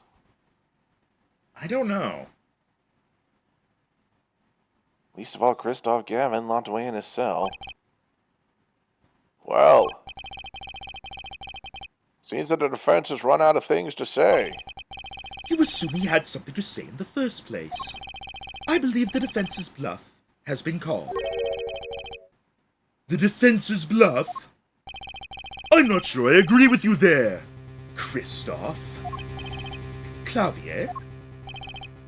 Honestly, I wanted to believe you, but the defense wasn't trying to get away with a bluff. You were, Christoph! What are you saying? Prosecutor Gavin? Herbert Forehead, what was your accusation again?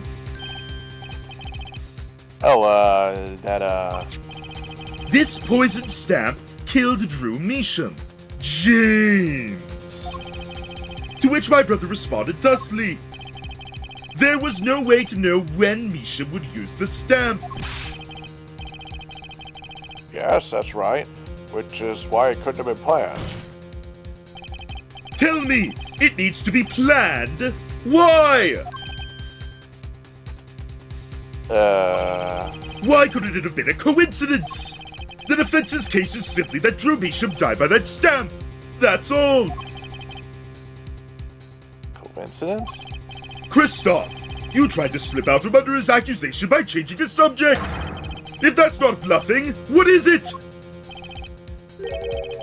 What are you up to, Clavier? About 6'2". I could ask you the same question, Christoph. I silence the defense with the fewest words possible. It's called efficiency. But Mr. Gavin, that's impermissible testimony. Very well. I shall take his claim head on then. Apply directly to the forehead. Justice? What?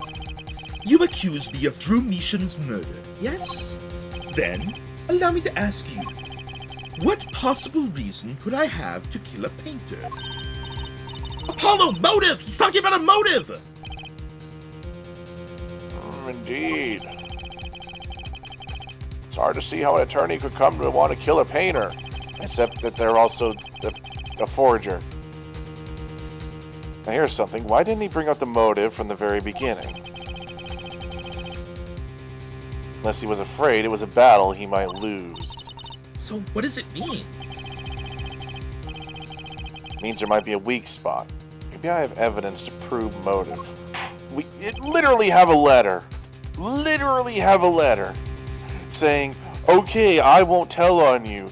Please take off the threat that you have hanging over my daughter's head. Literally have a letter.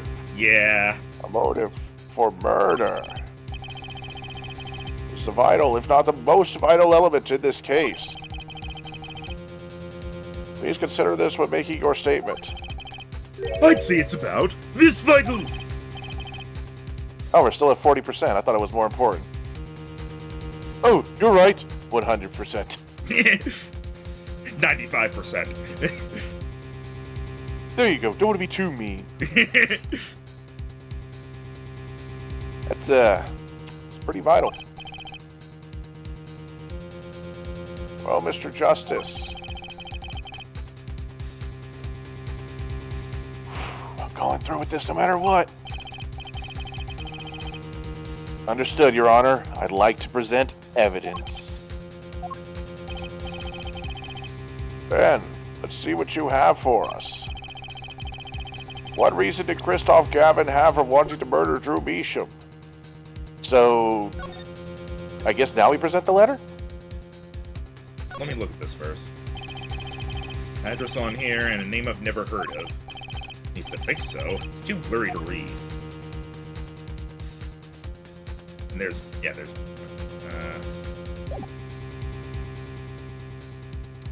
Thing is, considering we can't look at the letter, we can only look at the envelope, I worry that might not work. So what's an alternative? Do we have the forged thing? Yes, we have this.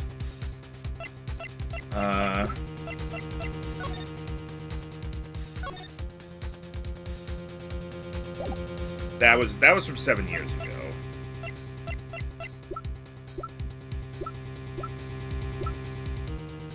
I'll try the letter. Take that! Bravo, Justice. I don't think that was right. Huh? The way you present erroneous evidence with such numbing lack of skill. You think changing mentors would cripple you so? Allow me to present you with a numbing penalty. Hang in there, Apollo.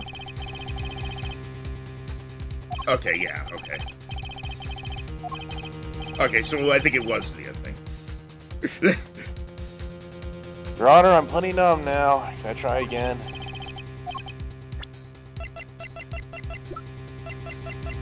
Take that! Christoph Gavin's motive becomes clear when we consider why the stamp came to Drew Meesham's studio in the first place. And, why was that? Forgery, Your Honor. Oh, right. Go back 7 years. Drew Meesham accepts his first job creating forged evidence. I've seen that before. Page from a diary, wasn't it? Magnifique Gramarie's diary. Ah, when attorney Felix Wright lost his badge, yes. This was the evidence he presented to his loss. This evidence is fake, yes. But did Mr. Wright request the forgery be made? That was never proven. Objection! The defense attorney on that case was Phoenix Wright. Who, other than him, drunk with the prospect of victory, could have done it? And why would they? Just out of curiosity, do you remember this letter? Deposited money. This is the first page. Please tell me evidence that this couldn't be Phoenix is the fact that Phoenix does not have enough money to pay for this. Please let that be part of the evidence. Oh, I think that might be.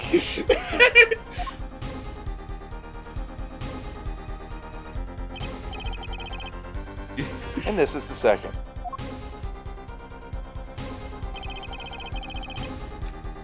Those were presented in court yesterday. This letter was sent to Drew Measham by the client who requested that forgery. The enclosed stamp was none other than the poison commemorative stamp. Drew Measham drew his last breath just the other day. However, the motive for his murder was already 7 years old. 7 years old? The client who requested this forgery was very cautious. He tried to erase anything and anyone with connections to this forgery. Keep them from talking. But he made a mistake.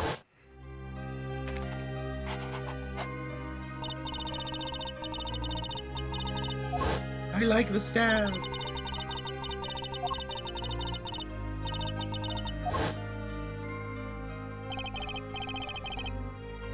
The killer's time bomb was delayed. The poison stamp was sealed within a glass frame, where it sat for 7 whole years.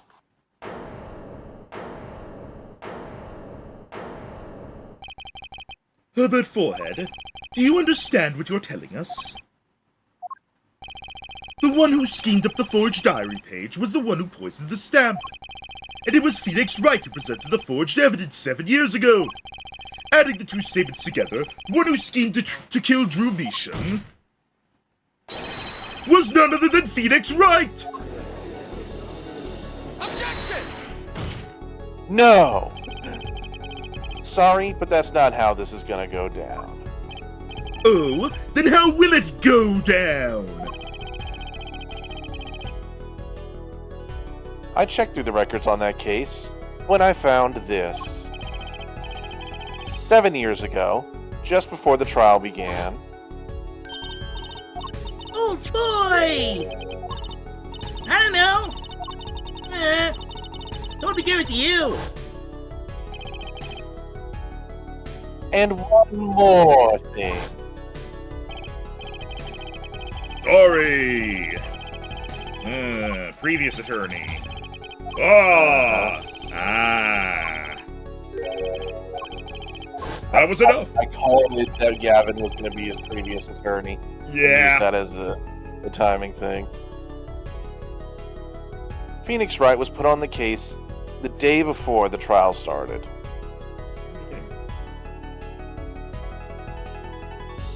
Oh, okay. For the King DLC 2 came out. For the King 2 DLC, rather. Okay. Yeah, we still need to play it now that there's pets in the game, by the way. Yes, it is a motivating factor for me. He didn't have time to request a forgery. The day before? Now here's a question. Picture, if you will, just who was Shady Enigmar's previous defense attorney? No. This can't all be. But it's all true. There was another man, a defense attorney, with a badge on his collar.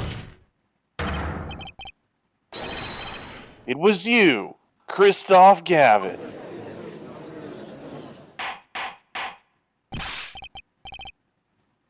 Order! Order. What is the meaning of this witness? Former lawyer. Let me begin by denying this. Objection! You're full of shit. It's easy enough to look up, Mr. Gavin. And impossible to prove if you can't. Attorneys are registered with the court the day before the trial begins. In other words, no record remains in the court. How exactly did you intend to prove Phoenix Wright's claim? That would be difficult. I'm afraid this line of inquiry won't yield. Objection! Herbert Forehead, are you sure you don't have evidence? What's wrong with Prosecutor Gavin? It looks clammy. Evidence! Evidence that shows this man, Christoph Gavin, requested that forgery 7 years ago! Clavier, just prove it! Clear up these doubts now, or I swear I'm off this case! Must have thought of some evidence, Apollo. Prosecutor Gavin looks like he's in physical pain. That darkness. I have to pull that darkness out of him.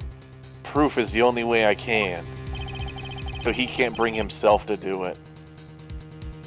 What proves Christoph Gavin's link to Drew Measham? The letter. That's gonna be the letter. Well, Mr. Justice, you claim Christoph Gavin requested a forgery of Drew Measham 7 years ago. Prove it. It can be proven. Simply ridiculous. Why even discuss it? This evidence does not... Objection! Are you telling the truth, Apollo Justice? I am. Then, I say we give him the benefit of the doubt. Very well. If you're wrong about this, be prepared for a penalty. Objection! You don't Your get to Honor. object. Get off. You do the defense an injustice. Mr. Justice is clearly passionate about his claim. Should the penalty not match his passion? I haven't given a penalty like that in a long time since Phoenix accused me of murder. Well, Mr. Justice. Fine, Your Honor. All I have to prove is any kind of link. Something that ties Christoph Gavin to Drew Measham. And I have something that clearly does the job. Very well, Mr. Justice. Present your evidence. Show us the link between our witness and Drew Measham. Take that! Yeah, that'll do it. This evidence proved there's a link. Objection! That scrap of paper? I'm afraid I can't let you submit that. Is there some problem? There is. How could you possibly have that? You couldn't. Hey! That's Daddy's handwriting! Did he recreate it? Mr. Wright's handwriting. What is the meaning of this? Ah, I see now. Yes, of course. What do you mean, of course? I had just remembered I had a visitor yesterday. Phoenix Wright came to my cell, except I wasn't there. Phoenix Wright? When I returned, I saw he had something of mine in his possession. Of course, I had no intention of letting him get away with reading my private mail.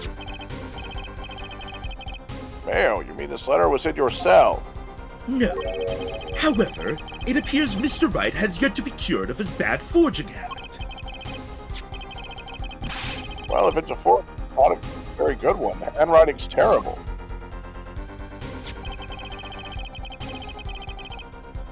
This is Mr. Wright's reproduction of what was written in the real letter.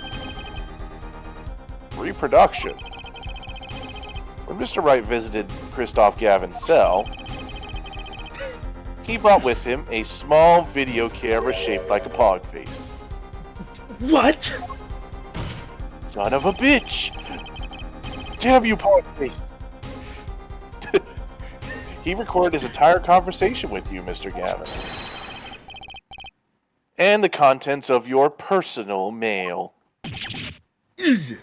Fuck! Regardless, this mockery of a piece of evidence will never be accepted by the court. Evidence based on a video a man with no authority whatsoever claims he took. A man who happens to be an ex-attorney suspected of forgery. Prosecutor Gavin? Prosecutor Gavin? As embarrassing as this is for me to say, I'm afraid my brother is incapable of making rational judgments at the moment. Your Honor, your decision, please. You wait the boss. The defense's claim is denied. What? And only actual evidence is permitted in a court of law. Please remove the defense's evidence from the record. Better luck next time, Justice.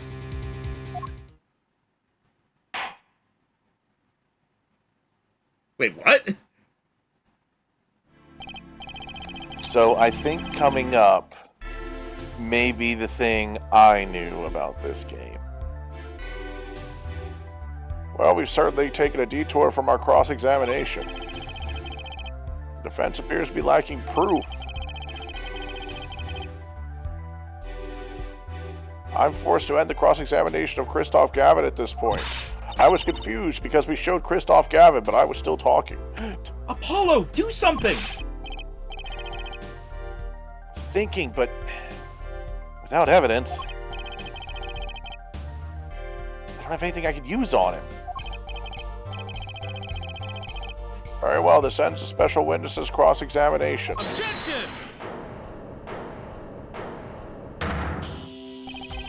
The show's over, yet the crowd screams for more! Only now do I understand why! Prosecutor Gavin? Frankly, I'm relieved! This has been bothering me for 7 whole years! And I'm tired of the whole youthful angst scene! Now's our chance! Let's clean out the family closet! Eh, Christoph? Clavier, you're spinning out of control. Calm yourself before you say something you'll regret. Spinning out of whose control? Mine or yours? Take a moment to consider everything you've built. Your reputation as a prosecutor. Your fame with the masses. You could lose it all, Clavier. Paulo, did you see that? He's trying to press Prosecutor Gavin. Prosecutor Gavin, try to remember. What's really important to you? You amuse me, Herbert Forehead. I couldn't forget what's really important to me, even if I tried. In fact, I haven't. Not even once. 7 years ago, I had sunglasses. Couldn't resist.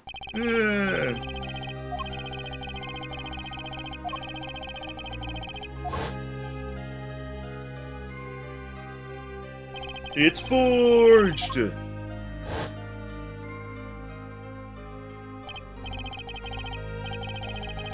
I'm familiar with the trial. I watched the video several times. Didn't you find anything unnatural about it? Unnatural. Well, you did seem unusually prepared. I mean, Mr. Wright had only just presented his evidence. And the next moment you call in Drew Measham. It was almost as if... Almost as if what?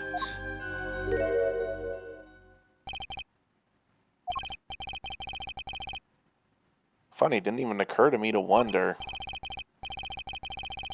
But now that I do, I see there's only one possible explanation. Almost as if, from the very beginning, you knew Mr. Wright was going to present that evidence. Ah, Correct! I knew that if I applied the usual pressure, Phoenix Wright would eventually come up with that forged diary page. Don't do this, Clavier. I knew because you told me, Christoph! this is such not shock to me. It's weird seeing Apollo react. It was the night before the trial. Clavier. Christoph, on seeing you at the prosecutor's office the day before the trial. Oh, I'm polishing my guitar, as it were. I Is won't that a be, euphemism? Maybe. I won't be appearing in the trial, actually. Why not? I won't be facing off with you on your first trial, apparently. But in exchange, I brought information. Information? The attorney who will be there in my place tomorrow is not to be trusted. Don't even give him the benefit of your respect. Listen, I want you to call in a special witness. Then... I wondered about it at the time. How did Christoph know so much? Prosecutor Gavin. Christoph! We were supposed to face each other in that trial. A fair fight, brother to brother. I deserved that much. You let me borrow the victim's belongings. You showed me all your research on the case. The victim's belongings? Which would have Magnifi's diary, wouldn't it? Mr. Gavin? My, Clavier. You disappoint me. You find trees, yet miss the forest. You're the one missing the forest, Mr. Gavin. You can't sweep this under the rug. Not anymore. Tell me what was going on behind that trial. Why not? I've achieved what I came here to do. I see no harm in a little reminiscing. Apollo! I think we're finally going to shine a light on the black belly of this thing, Trucy. And everything was good. I hope it's enough. 7 years ago, the day before the trial, I visited the detention center at the request of my client, Zach Grammary. 2 cards. 1 card.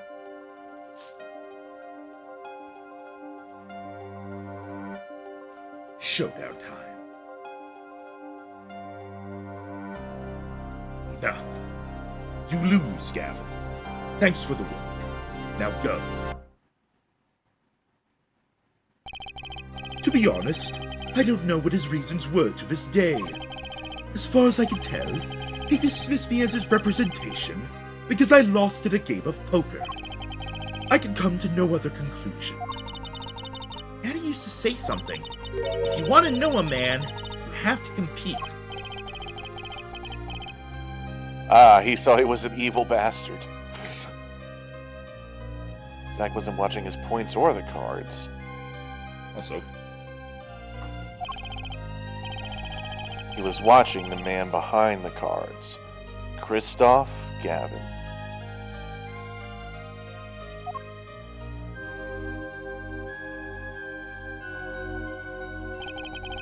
I couldn't believe it. Phoenix Wright, a second-rate attorney who relies on luck and bluffs. He dismissed me and went with that pitiful excuse for a man. He deserved to die for that error alone. Hold it! So the one who requested that forgery was... Oh, I'm not admitting to anything. My point is, these 2 men shamed me, and I could not forgive that. Phoenix Wright and Zach Grammary both deserved what they got. So you asked Mr. Measham to forge that evidence. So you could win. But then, when you were dismissed as Zach Gramery's attorney, you used your forged evidence as a trap. You fed me information about the forgery you made. Then you gave your dirty evidence to him. You're free to imagine what you will. My point is that all I had imagined came to pass. Everything went perfectly.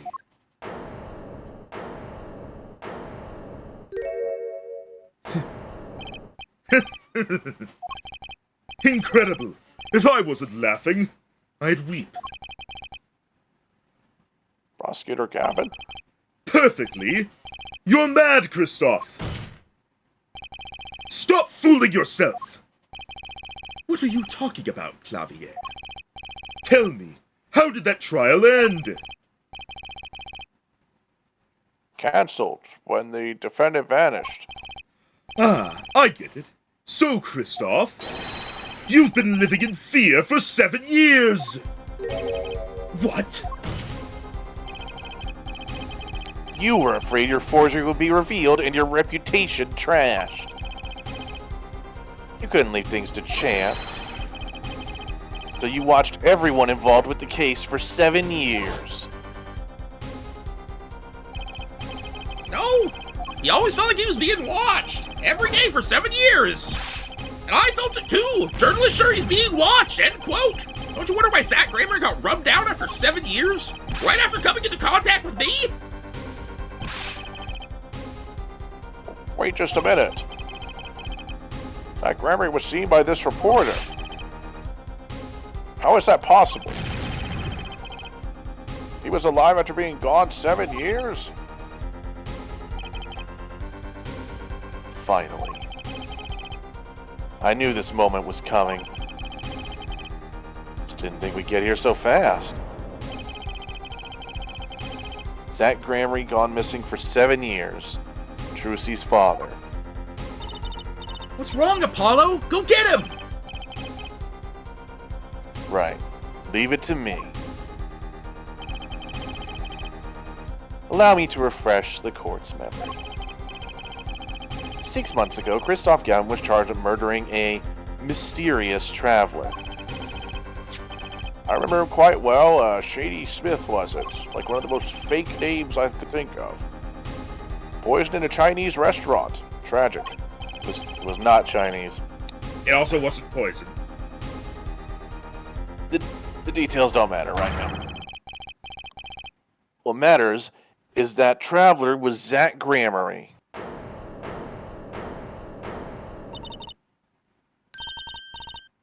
What is it, Apollo?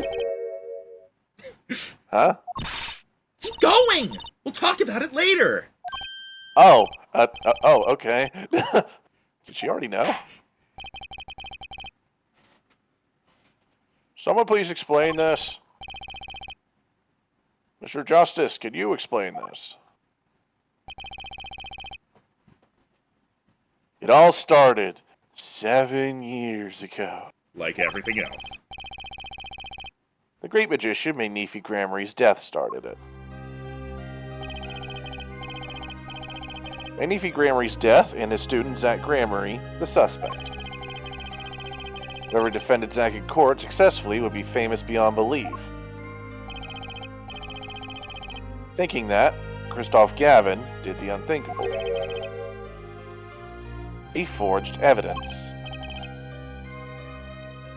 Drew Measham? Actually, it was his daughter, Vera, who really did the work. You took precautions when you had that forgery made, didn't you, Mr. Gavin? Precautions? To keep people from talking, of course. These two know too much. Leave them alive and there'll be nothing but trouble. That's when you planned your poisoning of the forgers. Atriquinine, applied to a commemorative stamp. The luck was on Mr. Measham's side. The bomb didn't go off. His daughter. She saved him by taking the stamp, I see. That wasn't the only bomb he set up. The Ariadone nail polish, of course. You noticed something when you requested that forgery. When Vera Misham is nervous, she has a bad habit. A tendency to bite her nails.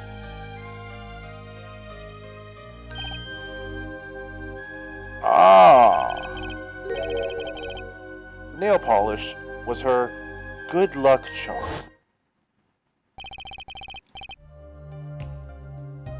We're gonna read the flashback stuff. Oh, we are going to read it? Okay. Yes, this is the final thing. So. What was his voice? She was almost kidnapped once. Since then, she's been... Well, you could see for yourself. She refuses to leave the house. That person gave me a good luck charm when I absolutely had to go outside. It protects me.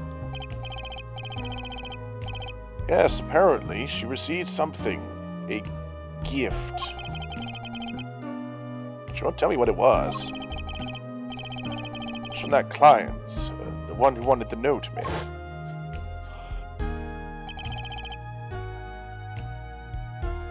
It was his insurance. Insurance. As long as she lived quietly at home, there was no danger to her. But what if she had to go outside? If she ran into any trouble, she'd become nervous, and the nail polish would do the rest. His time bomb sat there for 7 years. And then they went off almost simultaneously.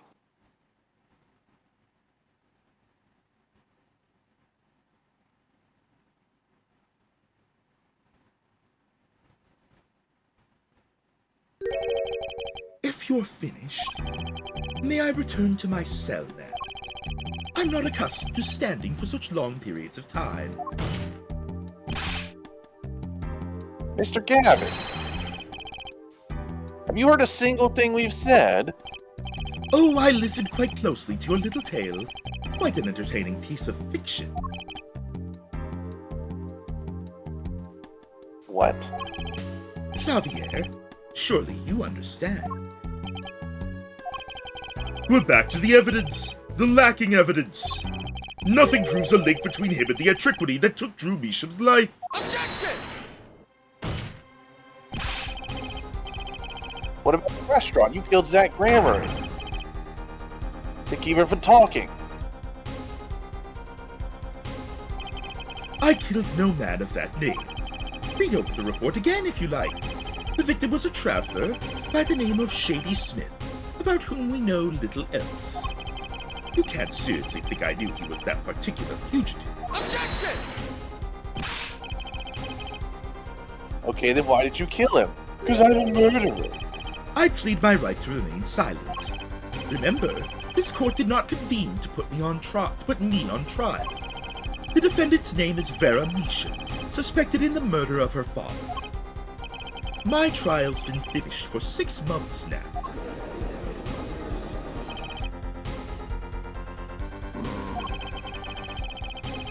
I'm afraid we have strayed considerably from our purpose here. This court concurs with the witness. It is defendant Vera Misham who is on trial here. No! You were doing so well, Apollo! As long as there is no evidence to support the accusation against him, this court of inquiry cannot find Vera Misham innocent. Objection! Your Honor, Phoenix Wright spent 7 years collecting this evidence. Objection! You still don't get it, do you? Let us assume there was poison in the nail polish. Who then was responsible for causing Vera Misham to bite her nails? What? It wasn't me, I know that much. The one who brought that poison to her lips was you. What? What? Evidence is everything. There is nothing more.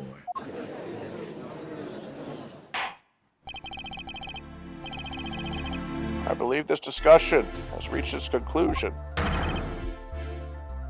Your Honor, Mr. Justice, you have performed admirably well for a novice attorney. I respect your partner, Phoenix Wright's determination as well. However, without direct proof, you have nothing. Isn't that right, Clavier? Unfortunately, yes, Christoph, you're right. That is, you would have been right until now. This is the twist I knew. What? Did the news not reach your desk in solitary? The eyes of the nation are on this courtroom today. This is the trial case for a new judicial system. That's right. I totally forgot. The jurist system. Jurists, you say? Current judicial system has been deemed too closed off from society. This new system attempts to inject the wisdom of the common citizens into the law. Common citizens? Wisdom? Is this some kind of a joke? What could we possibly gain by doing this? Entrusting our judicial system to a mindless, emotional mob of irrational mouth breathers? Yeah, keep I insulting wouldn't insult the people who are gonna accuse you, sir. Yeah! Common citizens has something called common sense. Common sense is not restricted by the law. Nonsense! There is only room for two in this court! Me and the law! Keep the riffraff out! Out, I said!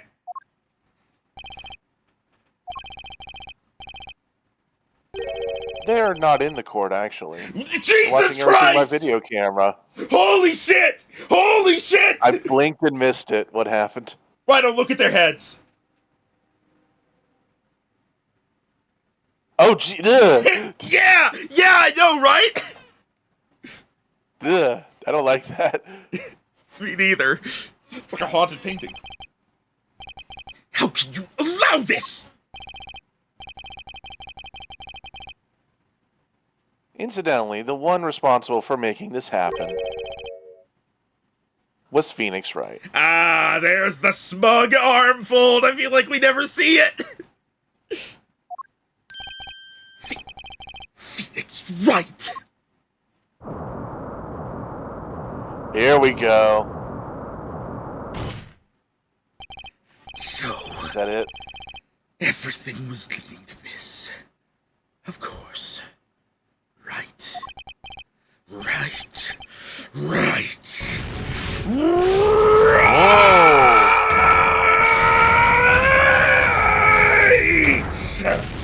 There we go. That's what I wanted, baby. Ugh. I won't accept. I can't accept. This is no court. Law. The law's everything. Law's absolute. You let ignorant swine soil your courts. Christoph, it's over. Javier. The law is absolute. You can't be serious. What? Odd. I thought you spent your life looking for loopholes. The law isn't absolute. It's filled with contradictions.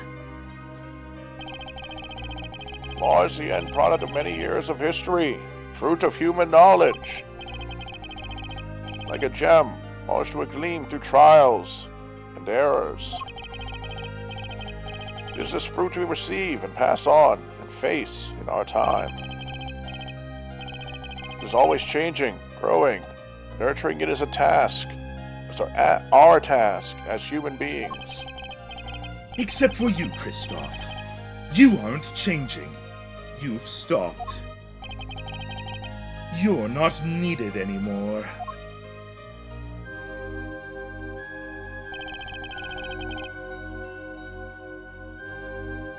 Couldn't think of anything to say. Maybe Because I still haven't seen enough. Someday, I'll know what law is. And I'll fight to change it if I have to. What is law? Baby, don't hurt me.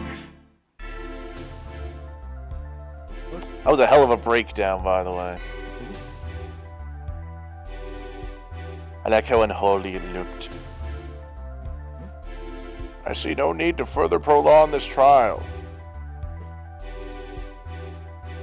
Sorry, hang on. Something's going on the... Why is it saying... I didn't notice that until just now, but on OBS there was a thing of like an application error text. I don't know how long that's been there. Hopefully not for long. But I just got rid. Bandicam watermark. It was something. So it was something from OBS. It's probably been there the whole time, and I am very sorry.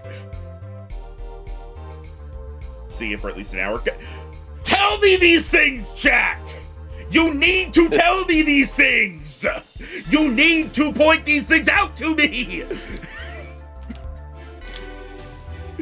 Why is it whenever there's technical difficulties, chat just like, nah, we're just gonna let this go.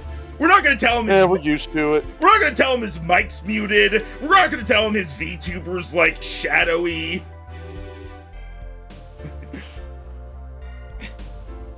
Anyway, did you read the line? Yeah. I also said I like the breakdown because of how unholy it looked. This began as a trial of the Vera Measham, accused of murdering her father. The painter Drew Measham. However, several other incidents were reviewed, and we seem to have reached a conclusion. Before this court declares a verdict, I await your decision. Jurists of the court.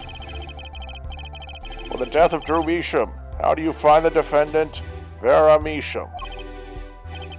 Innocent or guilty? I turn to you now to consider this matter.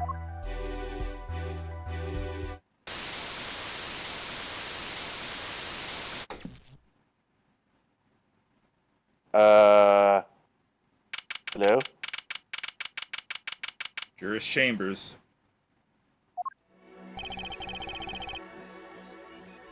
This ends the trial for this case. Only the verdict remains to be decided. Defendant Vera Measham is currently in intensive care. If a decision cannot be reached today, it may never be reached. The factors involved are simple. Did the defendant poison her father that night? If so, she is guilty. Or was there another reason for Mr. Measham's death? Did another person poison him? If so, she is innocent. A panel has been provided for each of you to input your decisions. That is all. Oh, number 6! Please, wait. Yes, jurist number 6. Oh god! He's in the machine! There's something in the jurist handbook here.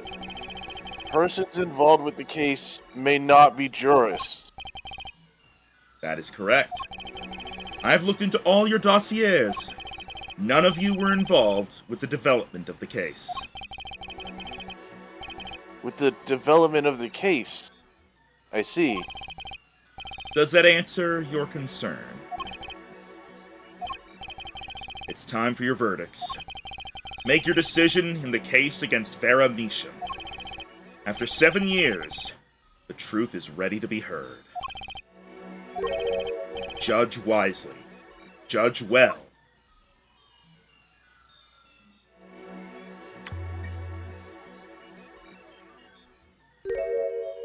What the? I fucking knew it! I fucking knew it! Holy shit, I fucking knew it! Rhino, look!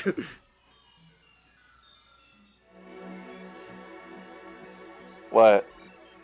Look at the reflection! Oh, I couldn't even see that. Hold on. What the fuck, Lemiroir? And look at her hair! Oh. I fucking knew Oh. it! I knew there was something about her, about Velasa that looked like Lemire. I fucking knew it! I thought it was the eyes, but it's the fucking hair curl! There we go. Discord had a hiccup there. Alright. She's got the swoosh. Yeah, she has the swoosh. Alright, Rhino. What's our verdict? I mean, she's not guilty. Yeah.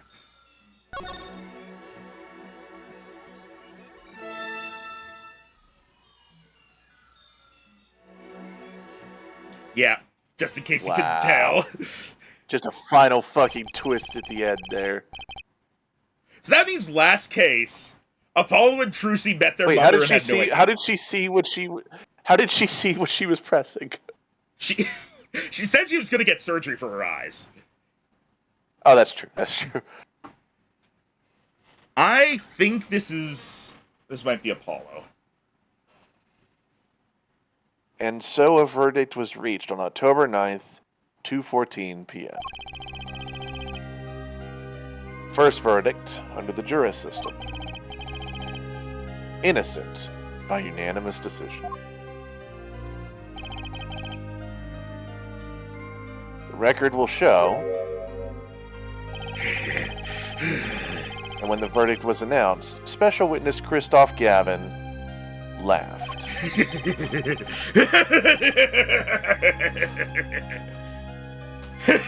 A laugh louder than any heard before.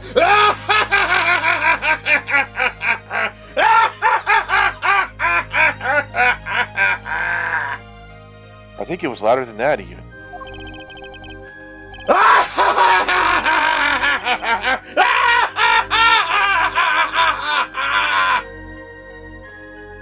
Yeah, it seems about right. A laugh that echoed in the halls of justice, lingering for what seemed like hours.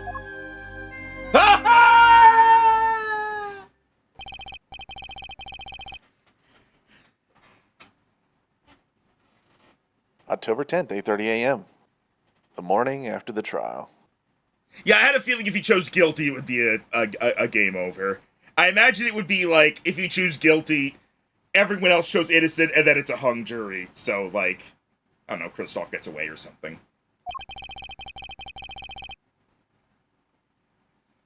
In an intensive care ward, a true miracle occurred. Vera Measham opened her eyes.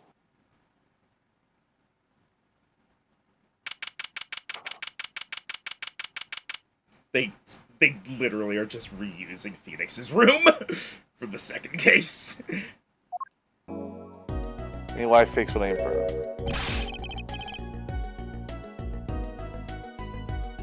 Vera, I'm so glad Don't cry, Apollo! I'm happy too. I'm proud. You did well, Apollo. When I thought about what if Vera, Hey now, don't you start crying too. Sorry you had to see us like this.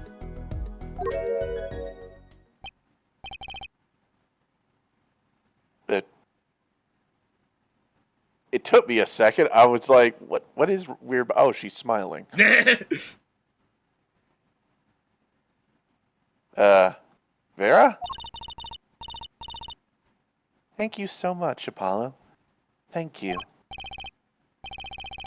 No, I'm sorry. I shouldn't have pressed you like that. If I hadn't, you never would have... if I hadn't, you never would have bitten your nails. No, I was wrong. Staying locked inside like that, clinging to my good luck charm. Vera. When I opened my eyes and saw you, I finally understood. It's important to be part of the world. To see things with your own eyes. Huh. Looks like that poison had some effect after all. It killed off whatever was holding back Vera from life. I knew you'd pull through, Vera! I mean, that's what Apollo was fighting for the whole time! Your future. I won't forget it. Here, let me thank you. No, really, it's okay. Are you gonna draw a smiley face again? Oh! Ooh, look, it's me. I love it. Thanks.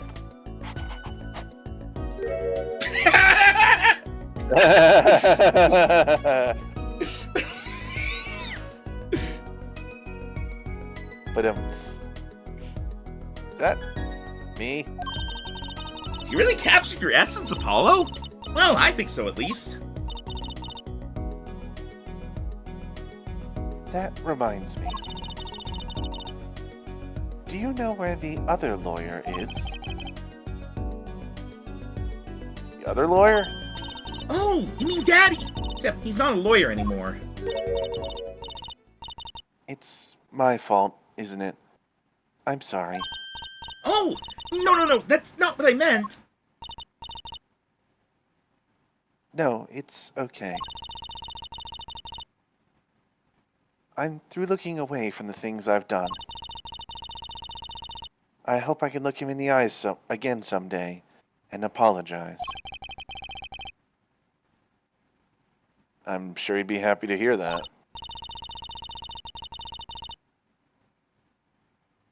He brought all those things for me when he came to visit earlier.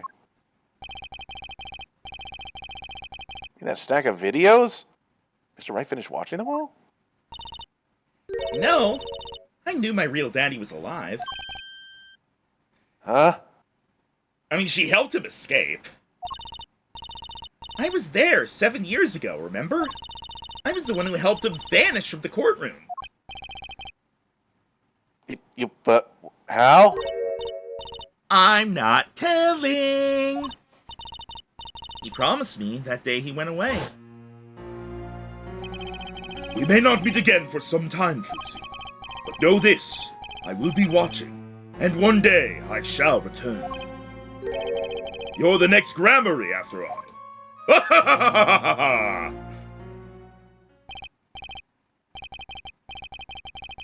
Oh, Trucy. In the end, he couldn't keep that promise, could he? It's okay. Phoenix is my daddy now, even if he can't really play the piano. That he can't. That he can't. Oh, and I've got you too, even if your voice is kind of loud sometimes. Glad I made your list. Hey, come to think of it, where is Daddy? The one who can't play. Do you know, Apollo? Think he said he had to meet someone? I wonder. Maybe it's a new mommy.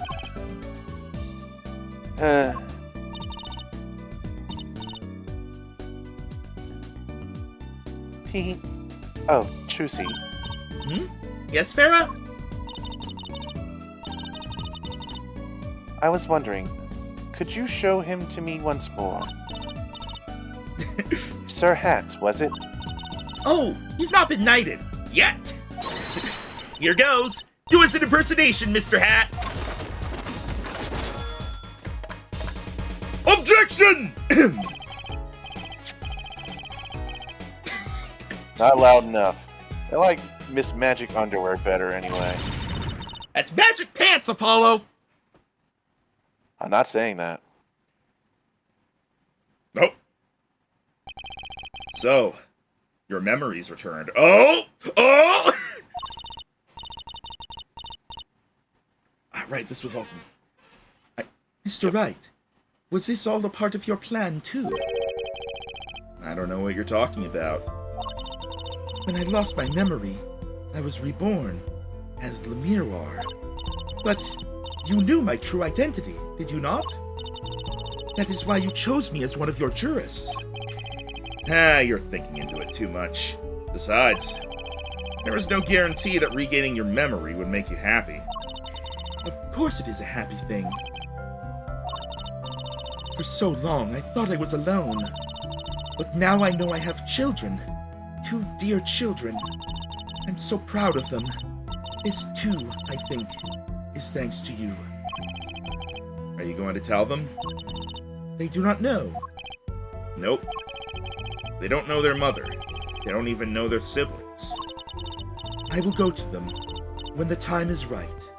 Until then, Don't worry. I'll take care of them for you. They're very important to me, too. A little annoying at times, but still.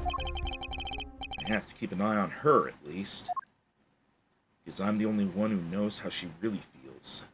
On the inside.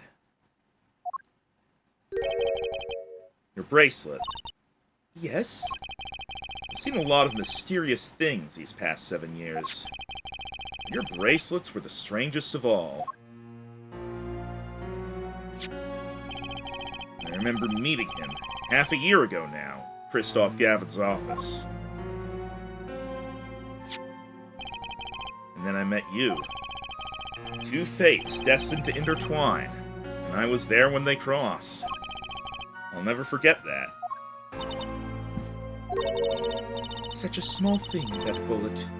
Yet it tore who I was away.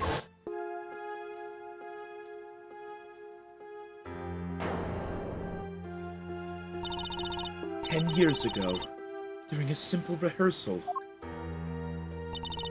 It was a miracle no one died, but I didn't survive that accident. That is why I left the troupe, my family.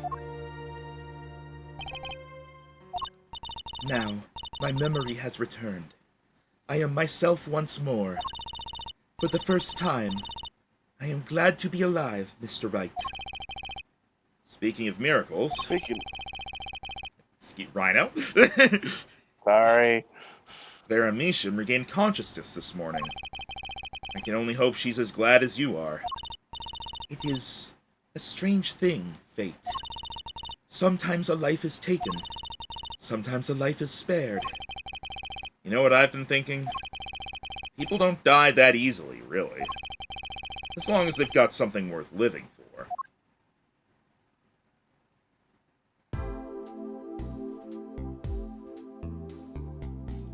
Rhino. We've got a long way to go in this power mine. Well, it needs some work.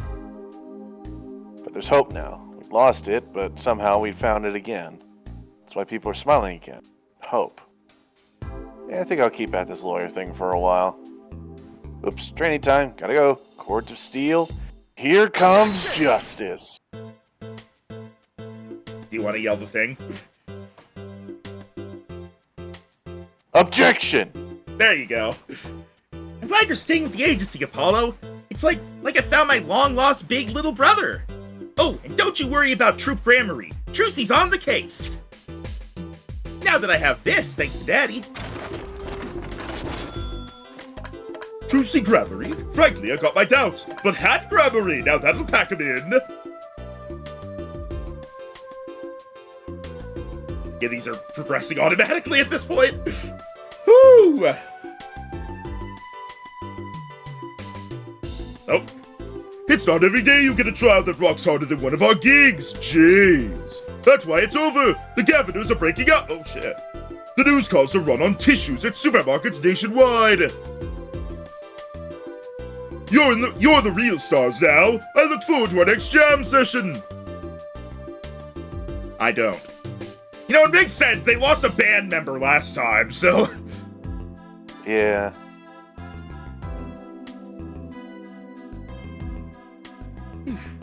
I assume we're gonna get the how everyone's doing sort of thing. Oh, hey, well, it's finally over. You know, thinking about it, I've been a piano player longer than I was a lawyer. Now that everything's sorted and I've got time on my hands, maybe I'll take some lessons. Or maybe I'll take the bar exam. Again.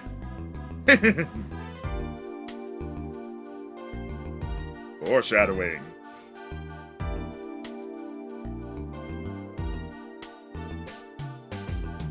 What other characters could they show? Those three were kind of the main ones. Well, I guess Emma. We didn't really see Emma much this case.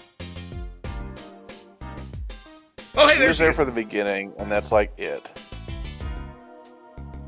So, I was standing around eating snackoos the other day, when I got this crazy idea. What if they were golden? Could automate the crunch or ready to get, make them ding. Ah, the power of science. Although preservatives might not be 100% safe. And that's her contribution, okay. Jeez. Let's see, who else could we see? The judge? Yeah, you know what? Yeah, the judge. Oh, this was you. Her, really? In unlikely event you are wanting Russian feast, come to Borscht Bowl Club. The only thing colder than restaurant is borscht. Stop it, a greater challenge is being required. Then come to the hideout. You know who to ask for. I guess now we're getting, like, the witnesses from each case. It's gonna do that thing. I think they did that in the past games as well. Like, if she has, like, a dice with 3 on her hat, or her bandana. I like 3.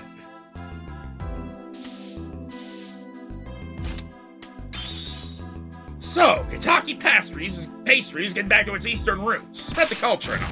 Yo, boss! Culture time! This is how we write root, capiche? But we're still about giving back to the people. Yo, boss! PR time!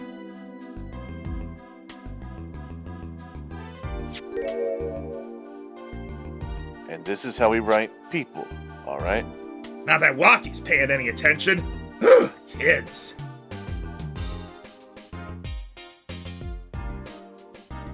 You have to remember quickly who voices everyone. Yeah. I know I was Walkie. Oh, God. Bisoy! Chinese characters on cake was a flyer deal like 3,000 years ago. Believe that. Man, you want to make it today, you gotta keep it real. You know what I'm saying? Yo, that's why I made the OG cracker. For real. I know it don't look like no cracker, G. What, you want me to call it the OG muffin? It's a pie. You made a tiny pie.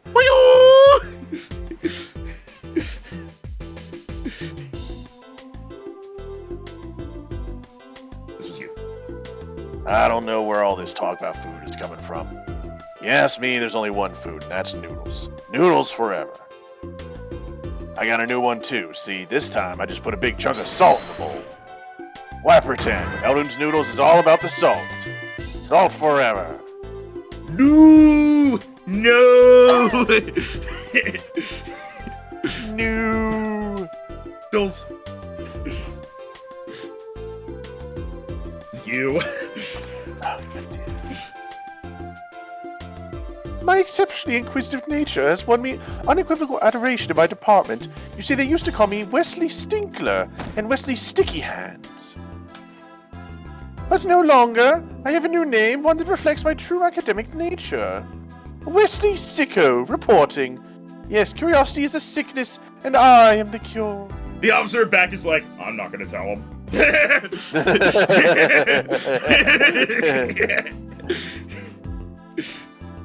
Nanika KK, my favorite KK Slider song.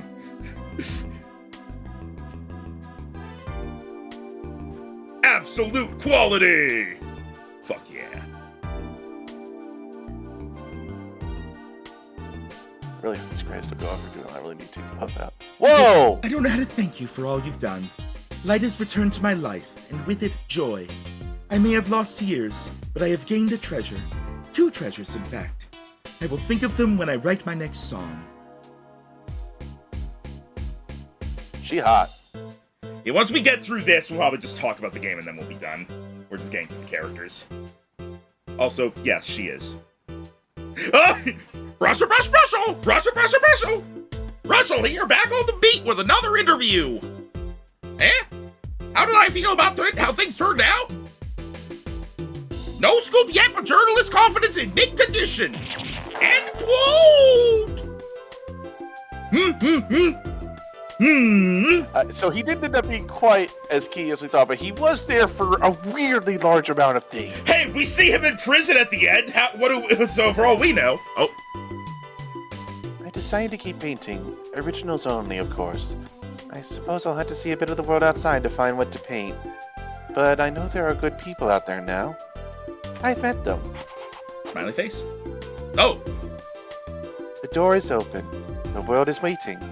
Thank you. Oh, look, she signed it. She signed all of them. Even when she just drew like a smiley face, she always signed them. I pointed it out, I think. Family.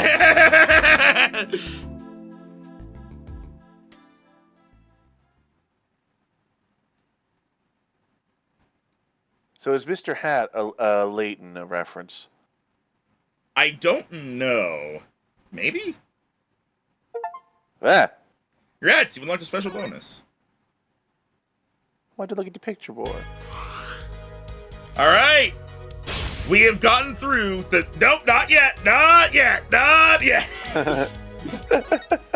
Alright. So, I guess thoughts on the game and then we'll end off, if you're fine with that.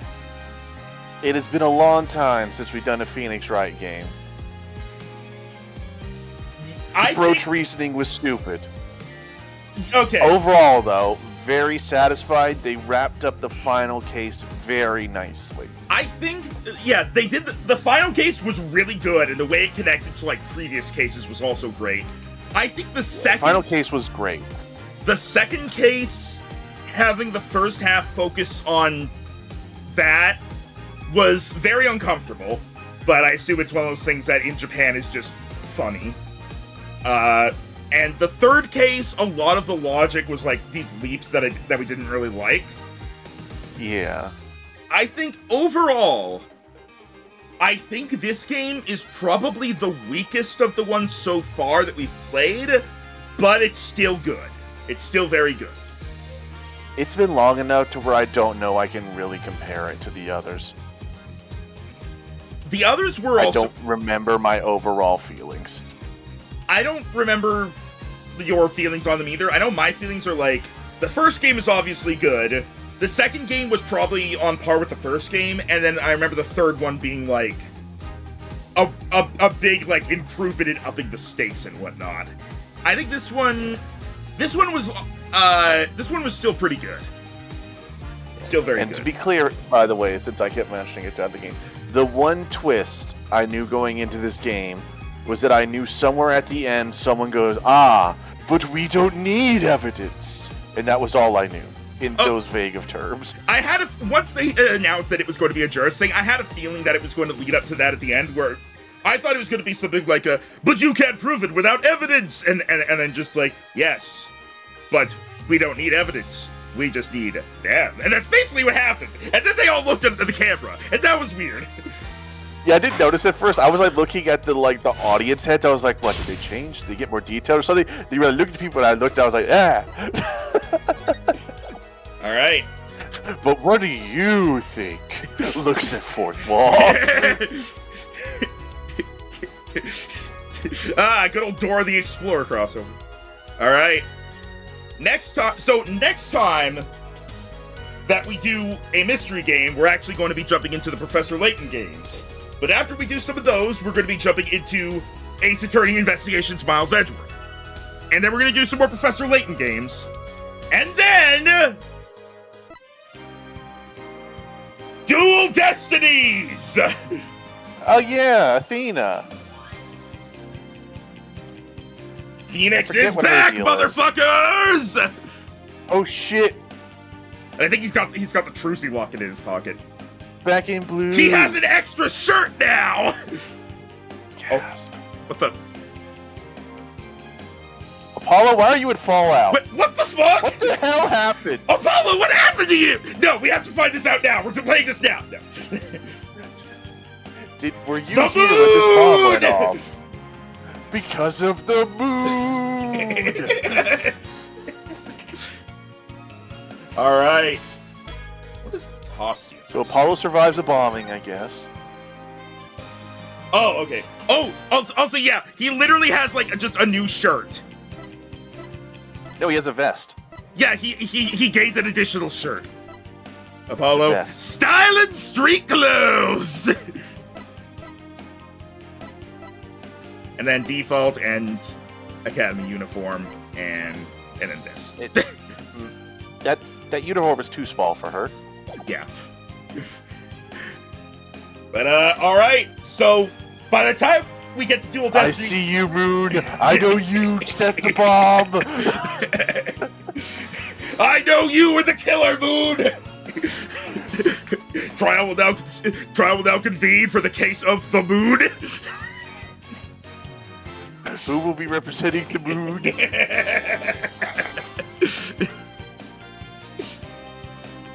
Also, I guess Jesus. I would have to defend the Moon, wouldn't I?